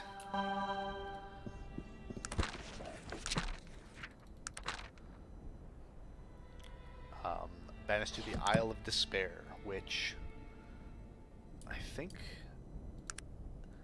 right over here. The Isle of Despair. So we've got to return to Tarrant and tell Gilbert Bates that he basically caused this, and it's all his fault that these dwarves were banished, and he's not going to take it well. And while we're in Tarrant, we're going to buy some replacement weapons.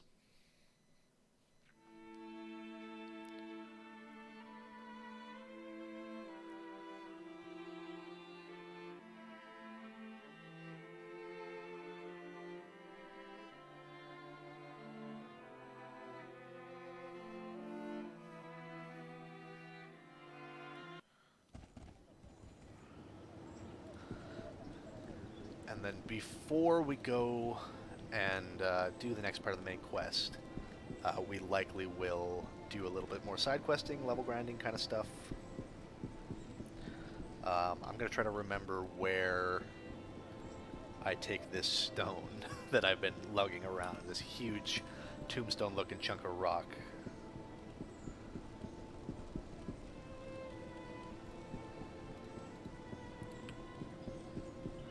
I believe it's in Tarrant that somebody wants it, though I don't recall.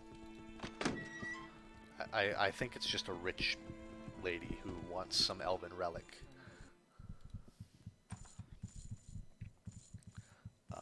So I'll see if I remember where she is.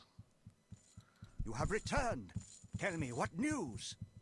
For the sake of the gods, out with it, man!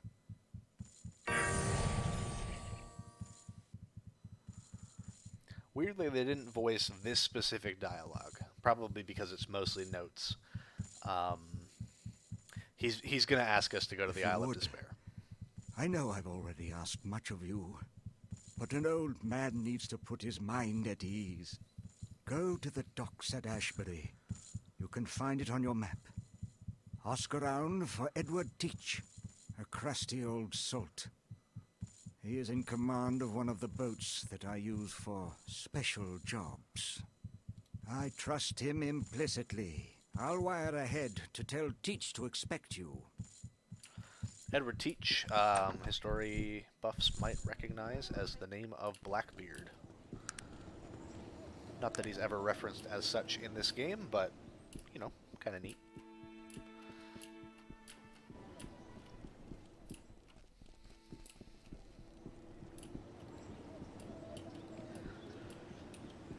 So it's at this point we're going to need to start boosting our charisma again, because we're going to want to open up another party slot, otherwise we'll have to get rid of Sogmead Mug. This guy will buy most of the rings we looted, and I think most of the gemstones as well.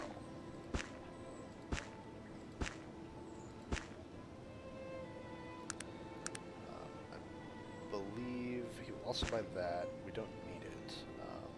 Virgil does better not in heavy armor. He doesn't quite have the strength to be unencumbered in it, and he wants his spellcasting to be pretty open. So we could get red barbarian clothes eventually. Those will be good for Gar. Dread armor is the best thing he can wear, but we can't afford it for quite some time. The best thing we can buy right now, I think, would be to buy Virgil the Elven Chainmail, because that's very light, and he'll be able to. He likes his robes a lot. You really have to convince him to put anything else on. But we'll go sell the rest of it. Try to find the lady that wants the big tombstone, and then go do a little bit of side questy stuff. I believe I know where the lady that wants the rock is, but we will see. If I can't find her in a convenient amount of time, I'm just going to leave it on the street somewhere. But I believe she is just across from P. Schuyler and Sons, down here somewhere. I want to say it's this place, but that's not quite right. Yeah, she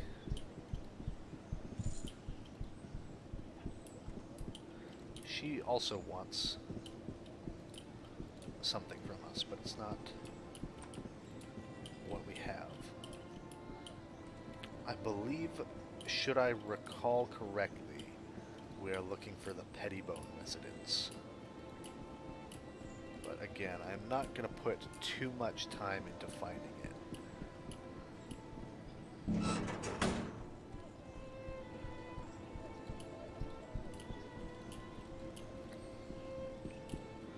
Will those be... There it is, Pettibone residence. Though nobody's here.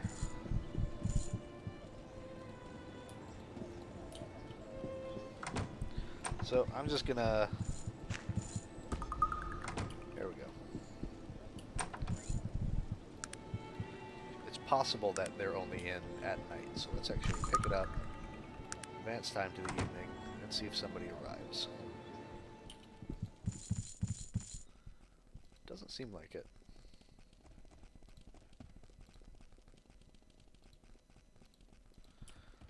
Okay, yeah, we're not going to spend a lot of time looking for this lady. We will leave the stone in her porch, or in her living room, because she does want it. We don't need a reward. We're good Samaritans like that. We're going to quickly run over to the docks and go to the junk merchant and sell some of our junk.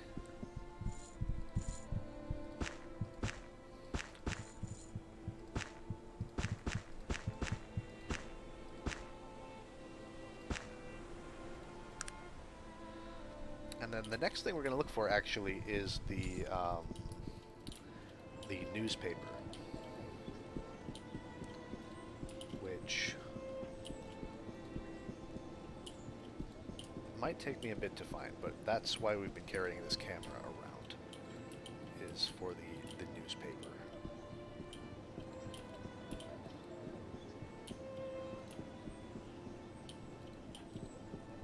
I believe it is somewhere in this district. We got rid of it, but one of these guards here.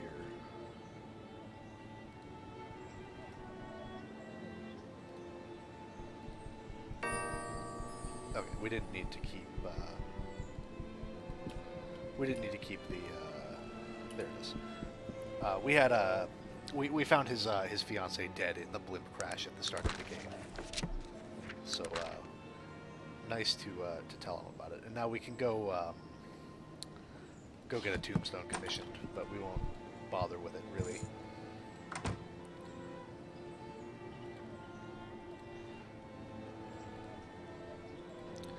We're only here at the newspaper. We're giving our account of the blimp crash.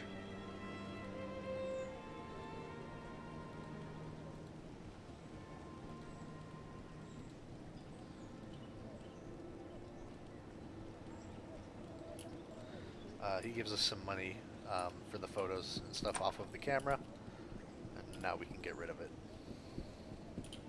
we'll just end up selling it to a junk merchant for a couple hundred gold. But let's see, with this 1200 we have, if we can get a better stick for Virgil. This guy sells some good stuff, but not what we're looking for. I believe we've already checked out this one.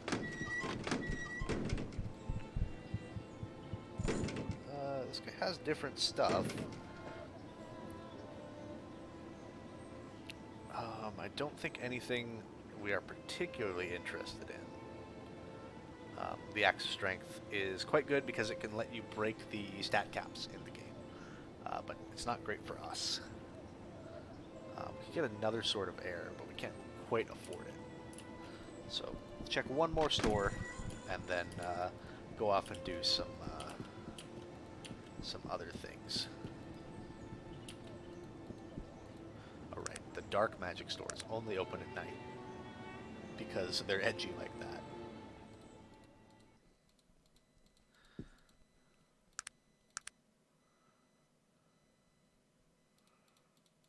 I think it's like midnight onwards that these guys are open.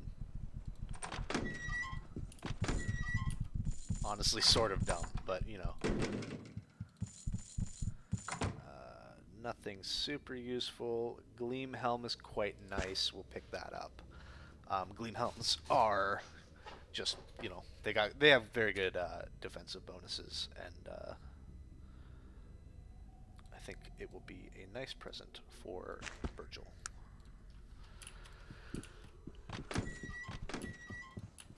All right, we are going to head souther than we've ever been, I believe. So the mod I'm playing, you can find it on Terra Arcanum, which is where the mod repository in general is. By the way, we're only heading into the sewers to see if we can find some putrid rats. Actually, you know what? That's not even worth doing. But it is the unofficial Arcanum mod, Drog's unofficial Arcanum patch 2.0.2. It has all the integration of the widescreen, all the restored content. Has a lot of little mod integrations. It's basically all of the quality of life mods rolled into a single like package. It is not essential to enjoying the game. This game is amazing regardless of anything you've done. But for a first-time player especially, or somebody returning to the game who's been away from it a long time and is kind of more used to the quality of life stuff you get out of more modern games, then it is a godsend. And it's free. It's very easy to install. You just make sure you own the game, either on Steam or goodoldgames.com. I recommend the goodoldgames.com version way more than the Steam version. They're the same-ish game, but I just find the Good Old Games version behaves better. If that makes sense. And it's just an executable you can download. You'll run it. It lets you activate the widescreen, all sorts of stuff.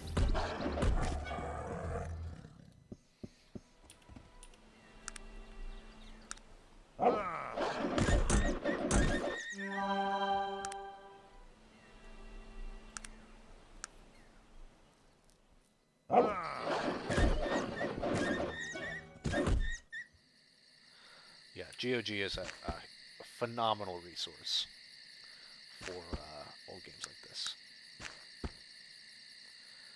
We're just going to move some stuff around. Sog needs a bit more defenses, and Magnus can carry the light. But yeah, just look up Terra Arcanum unofficial patch. It should be the first option. And you want version 2.0.2.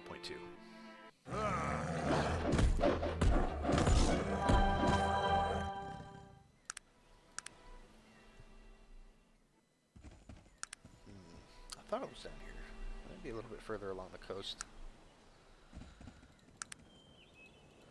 There's something I'm looking for along the coast.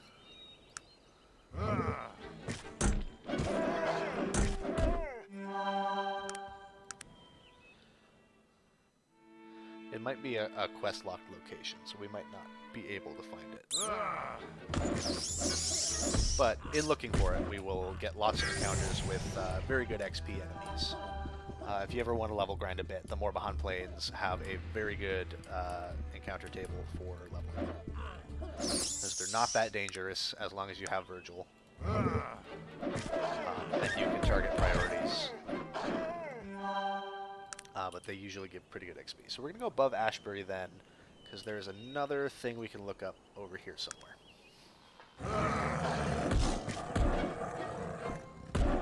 Yeah, most of our party members at this point in the game, being level 20-ish, will be able to one-shot almost any bear we encounter.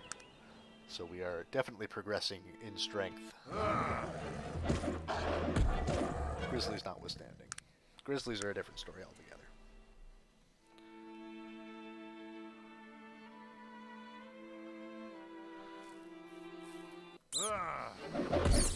So these are were-rats. They can absolutely tear your party apart, and they did. They killed Virgil. When was the last time I saved? Oh my god. I am a fool, but Virgil is dead, and that's unacceptable. So we are going to have to lose a bunch of progress there. Please, we must go show, sir. Yes, sir.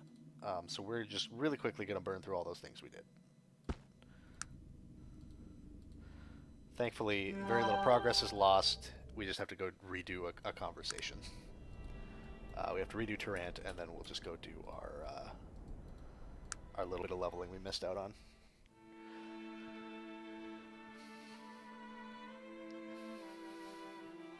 But yeah, companions, there's a resurrection spell you can access, otherwise companion death is permanent.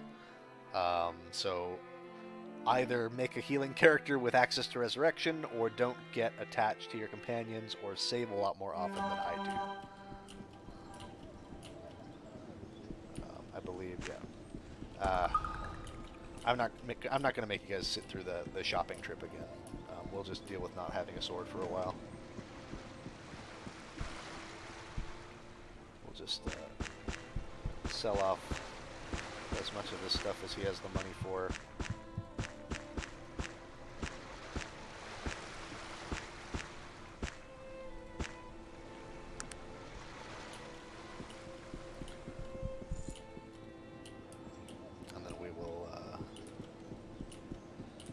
Talk to Gilbert Bates again.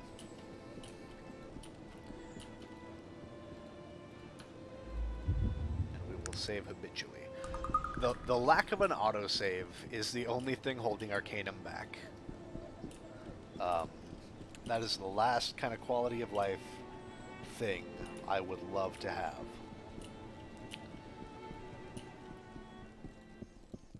There might even be a mod that does it, but I do not have it, and I haven't found it. You have returned. If you would, go. I'll wire ahead to tell Teach to... Okay.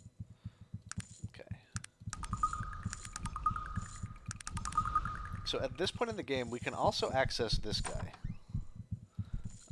I think right when we get back from the Isle of Despair, he becomes more relevant.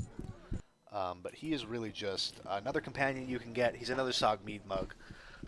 Just kind of a voiceless ogre powerhouse.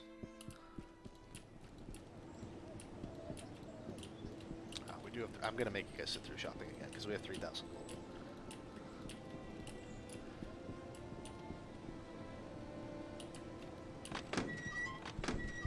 Okay, we're going to buy that. We're going to buy Elven Chainmail for Virgil. Okay, so we're going to equip that. That can go to Sog.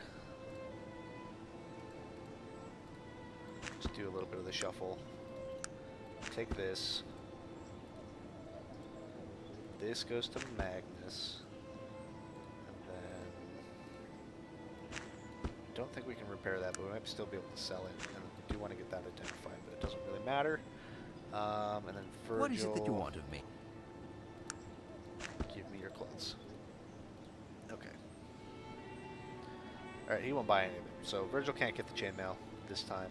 That's fine. Give him back his clothes, and this can go on the ground.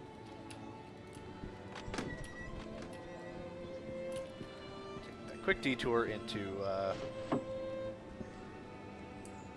Yeah, for sure. Thank you for dropping by, Cupcake Man. Thank you for the follow again.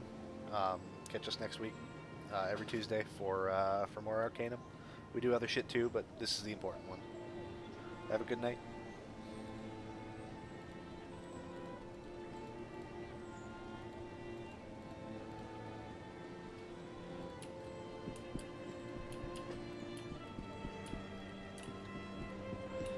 Now, with the money we got from that, it's what we are missing to get that Elven chainmail for Virgil. But you know what? Let's go without. Let's save up a bit.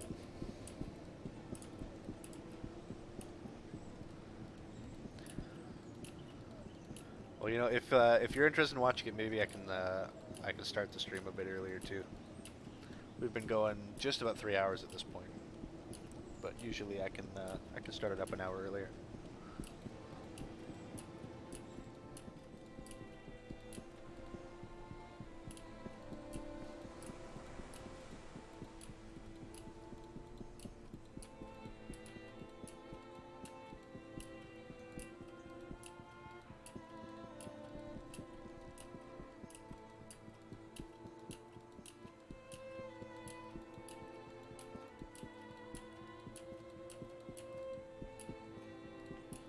Okay, the long road out of Tarant is finally over. We're going to skip that little running around I did down there, and we're going to search up the top of the coast. There's something else we can do up here. Next time we hit a walking place, like a random encounter, or save the game. Need to do that more often. And hopefully we can find enough random encounters to just get ourselves set up. I want to... Before we go to the Isle of Despair, I want to have our charisma high enough that we can have one extra companion.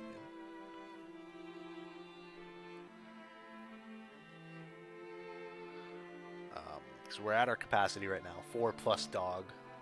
The Worthless Mutt does not take a companion slot. Somewhere there it is. We want to take a quick look at the Ancient Shipwreck.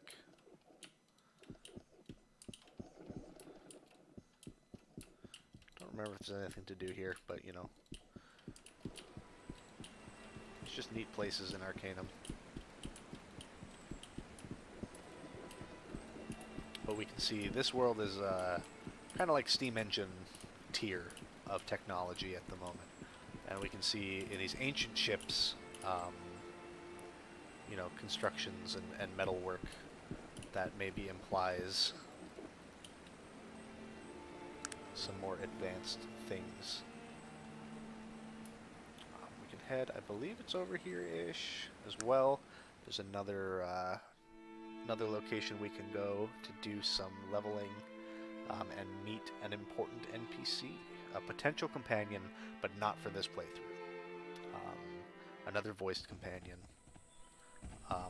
A very, very cool storyline. We actually, you know, we might be able to get him. I don't know if he won't join you because of your alignment, but we'll see. If we can get him, we'll get rid of Sog, because Sog is a non-character. But I believe the side quest required. Here we go, the Ancient Temple. We will save again. I believe this is the place. I may be wrong. Lots of zombies to deal with. Good XP again. Good loot in here. A unique magical axe can be found here, which is both the best and worst weapon in the game. But we'll get to that when I find it. So there's some decently high-level undead in here, but it shouldn't be anything we can't handle. Just violence and Virgil's healing.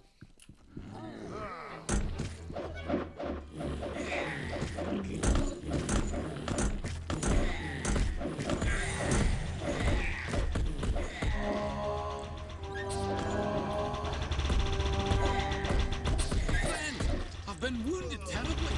Quickly, I need healing. So, these skeleton archers, something's up with them, let me tell you. They are not usually that fast. Oh my god. So this is another location we'll have to return to later.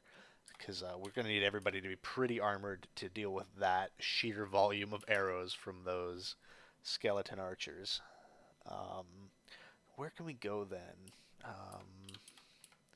Over in the Stonewall range here. I think here-ish. There's a place we can go. We're still not quite ready for the Ancient Maze. We'll probably, in the end, have to just progress the main storyline.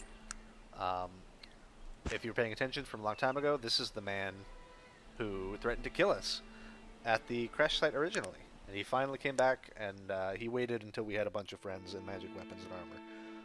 Not the best strategy on his part. And he will keep coming back basically forever. Every time he gives us a magic robe, so he can come back as many times as he wants. I don't think it's the exact same guy, but it's the same sort of guy.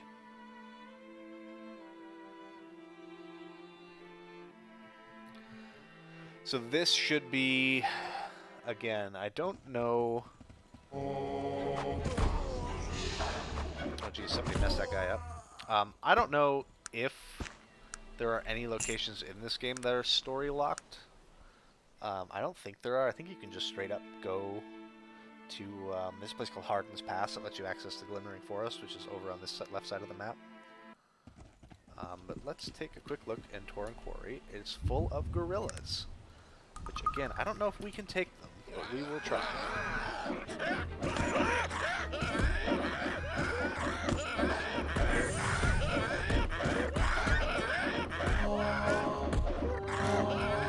We'll have to keep a close tab on our health pools and our companions, because unsurprisingly, gorillas can hit quite hard.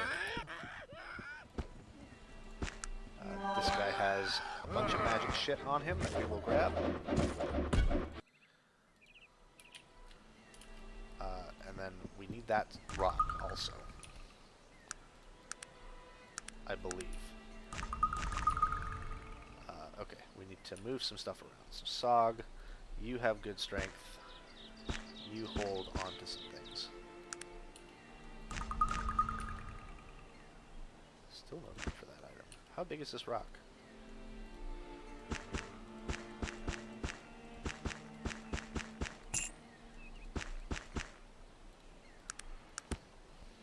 Okay.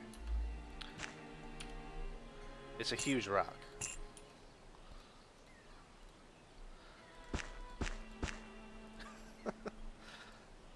Yes, it's an enormous rock. Sog will have to hold that chainmail and stuff for us. I do not remember what this rock is useful for, but we're gonna keep it regardless.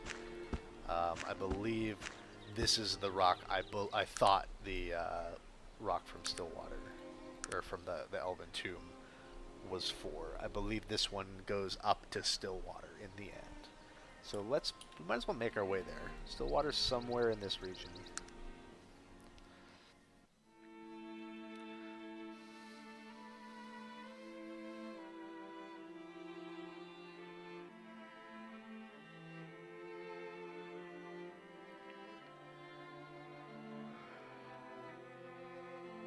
Oh, no, it's not in... I'm a fool. It's in a different small town. Somewhere in this area. No, I'm confusing Stillwater and Voridin. Voridin is the actual town we need to go to. Stillwater, I think, is a halfling community.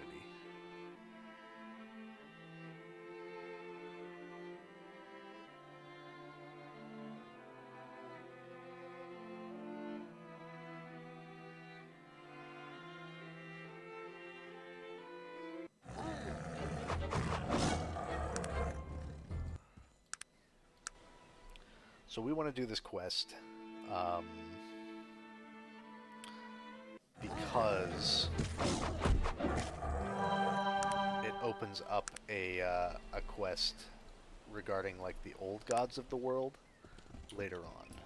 This community is basically based around this temple.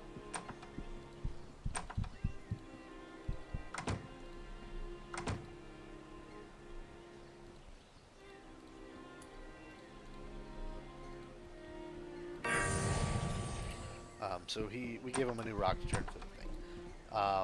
This is Murgo. If you don't have the rock, you can get Murgo's help to go carry the rock, because it's an enormous weight. He works just like Sogmead Mug. He's just another giant half-ogre bruiser companion, but he'll only stick with you long enough to do that quest. So one of the strategies is to come here, pick up Murgo to go do that quest, and then never do the quest. But it's worth quite a bit of money, or not money, but quite a bit of XP, and quite a bit of positive reputation. And then also, it's important to do the Old Gods quest later on. So now we can head to... I think we'll go down this way and head to here-ish.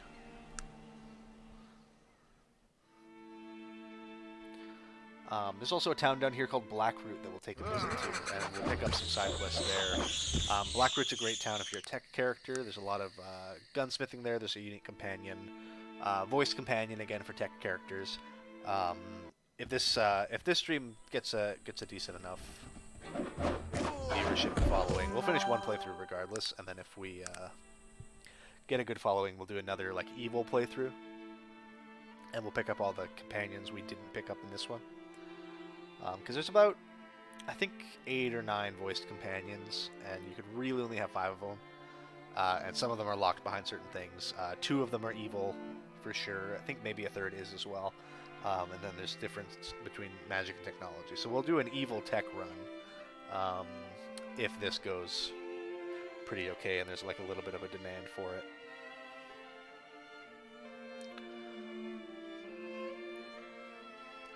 Arcanum is a game that if we really wanted to, I could blow through in, I think, 17 minutes. So maybe we'll also just do a little speed run of Arcanum in one of the streams later on. I'm pretty sure 17 minutes was the best I got. I might be like way off base though. Though I think world record for Arcanum is, I want to say like 4 minutes. It might be 6 minutes, but it's like somewhere around there. It's preposterously short.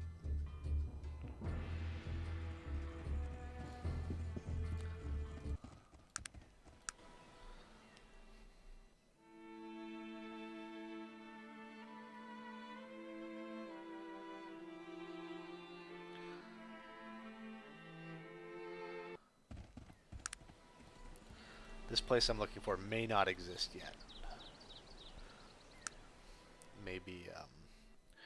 Maybe locked down behind a quest wall. So I think we will head up to Blackroot, maybe.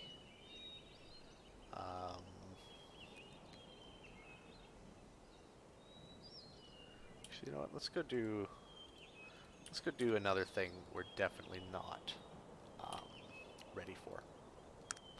Just to show it off. Just in case people look back and want to see cool things in Arcanum.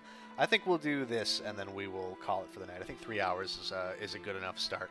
I'll maybe start earlier next week and we can get some more time in, but it's 10 o'clock here, so on a Tuesday, that's about as late as is worth going. Not a lot of people up and about. But if we can weekly, 6 to 10 or something, then that's a pretty good spot to be in.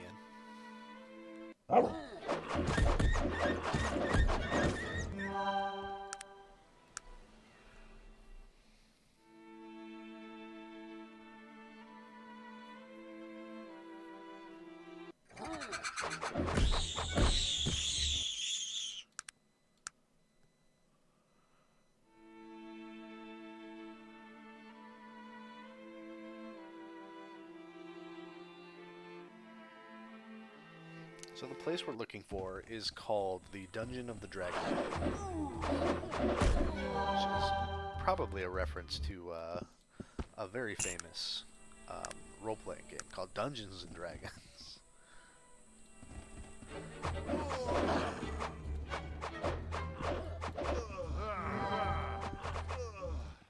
So the smart thing to do when you're ambushed by these guys is take their studded leather armor, because armor sells for a lot of money in Arcanum, like a preposterous. I mean, you guys have all seen it. Just regular suits of leather armor sell for enough to, you know, finance a magical shopping trip.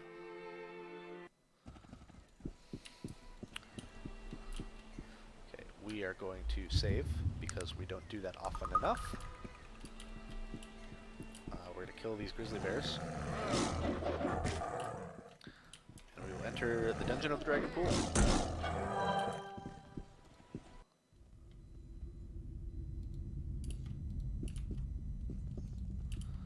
If there's more skeleton archers in here, I don't know if we'll be able to deal with them.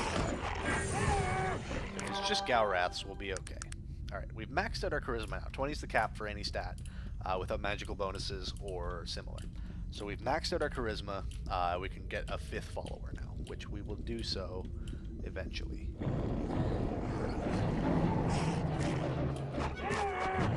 Kill the dragon runes. Get this stuff.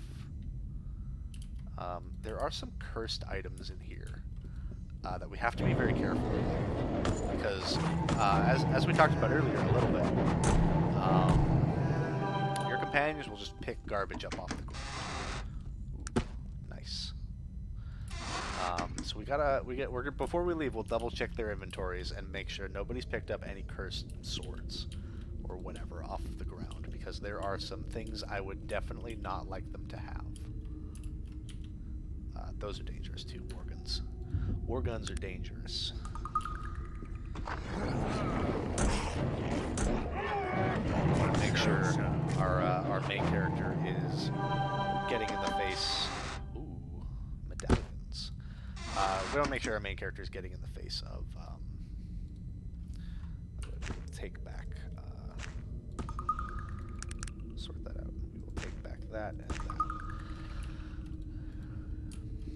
Any really powerful NPCs, we want our main dude to be in the way of. Because our companions just can't hack it. But very good leveling in here, obviously.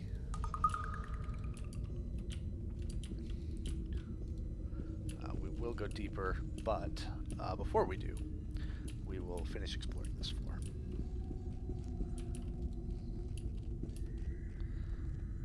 I believe there's nothing down here.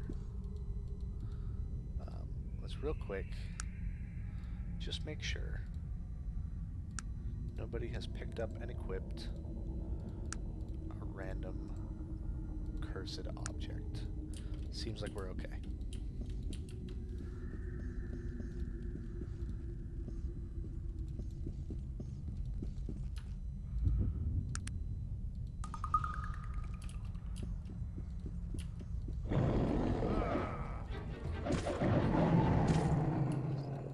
Voltax and go on our way. If we can take this place, we can probably take the ancient maze. So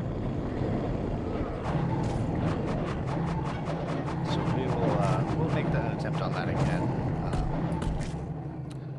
next time. I don't remember what happens when you do this. We steal a vial of dragon's blood. Perfect. That is for something that I forget what, but we do want that, and we will keep it.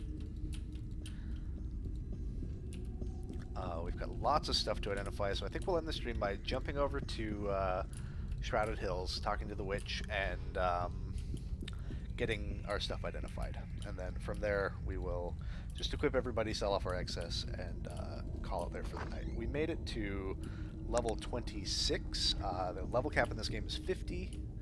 Which we talked about a little bit earlier. So we're like halfway to our level cap already. We're not very far into the main story, but you can really start rolling on the main story once you've got the ball in your court. So we will make some swift progress off that once we have the levels to do so.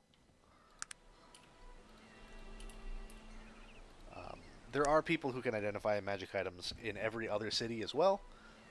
Just Stratovils isn't the only one. Show those bastards. I mean, good hit, sir. We know reliably enough to just go and do it instead of having to search around a little bit.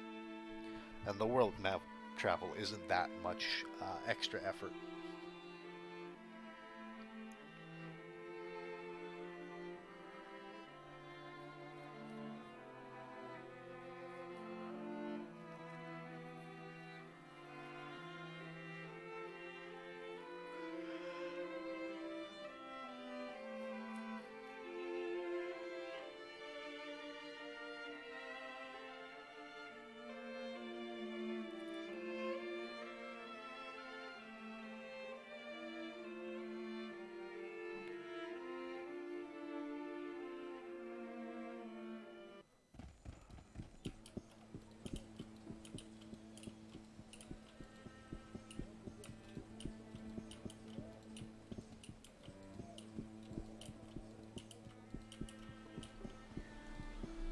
Here's our wise woman. Let's identify some things. Let's get all of these. That, and that. I believe is all of our magic items. See what we got. Magic mace, crushing hammer. Crushing hammers are great because of 10% bonus crit, but they're not super good. What is it that... Virgil, put that on. This stuff's all just normal. Studded leather. Shadowing robes are not amazing. Just a regular magic bow. Yes, sir. Gar, you have a speed dagger. What is Sog using? I believe the magic axe? Yes. Virgil, are you still using a regular stick? Take this magic mace. Okay. Yes, sir. Talk to the wise woman, see what she will buy from us. Ooh, okay, there's some... She has some things that I would like from her. So we'll sell all of our kind of excess junk. Ooh, that's a Medallion of Beauty. We will definitely throw that on. Throw it on our main guy. Just because people hate us and it's nice when they don't. So we've got $4,000. Let's buy what we can. This filament sword. So you can read in the bottom there. Critical hit effect plus 50. But the critical fail chance goes up by 20%. So it's a very dangerous, sword to have. I don't think we're going to buy it because I think it'll end our run. I would buy this for Virgil, but I don't really want him to be using his mana on other spells. So we're just going to go and sell stuff and see if we can buy some better armor overall for the party. This is probably enough money once we sell the rest of our stuff to pop back to Tarrant and get the dread armor for our boy Gar.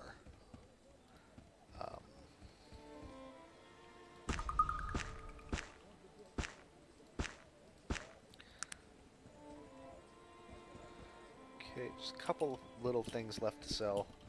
I have this habit of hoarding keys. We don't need most of these keys at all. But we will keep them. Just sell our excess healing stuff and excess things. I'll figure out what to do with this Vile Dragon Blood by next stream. For now, let's save us up. Level 26 in the end. Here's our stats if anybody cares about them.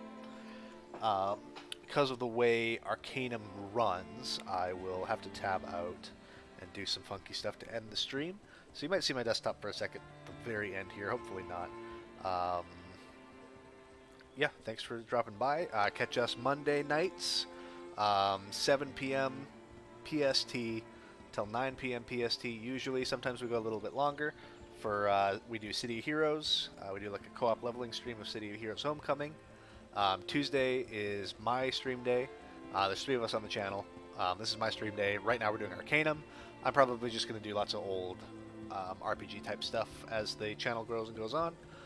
Friday nights you can catch Mark, who is one of the other guys who streams on the channel. He will be doing, I believe he's starting Dragon Age. And then our last guy is in the middle of moving, so he doesn't have his own solo stream day set up yet, but we'll get that going soon. So we'll be doing 4 streams a week pretty quick, 3 streams a week right now, so we will catch you guys when you tune in. Thanks for showing up. Goodbye.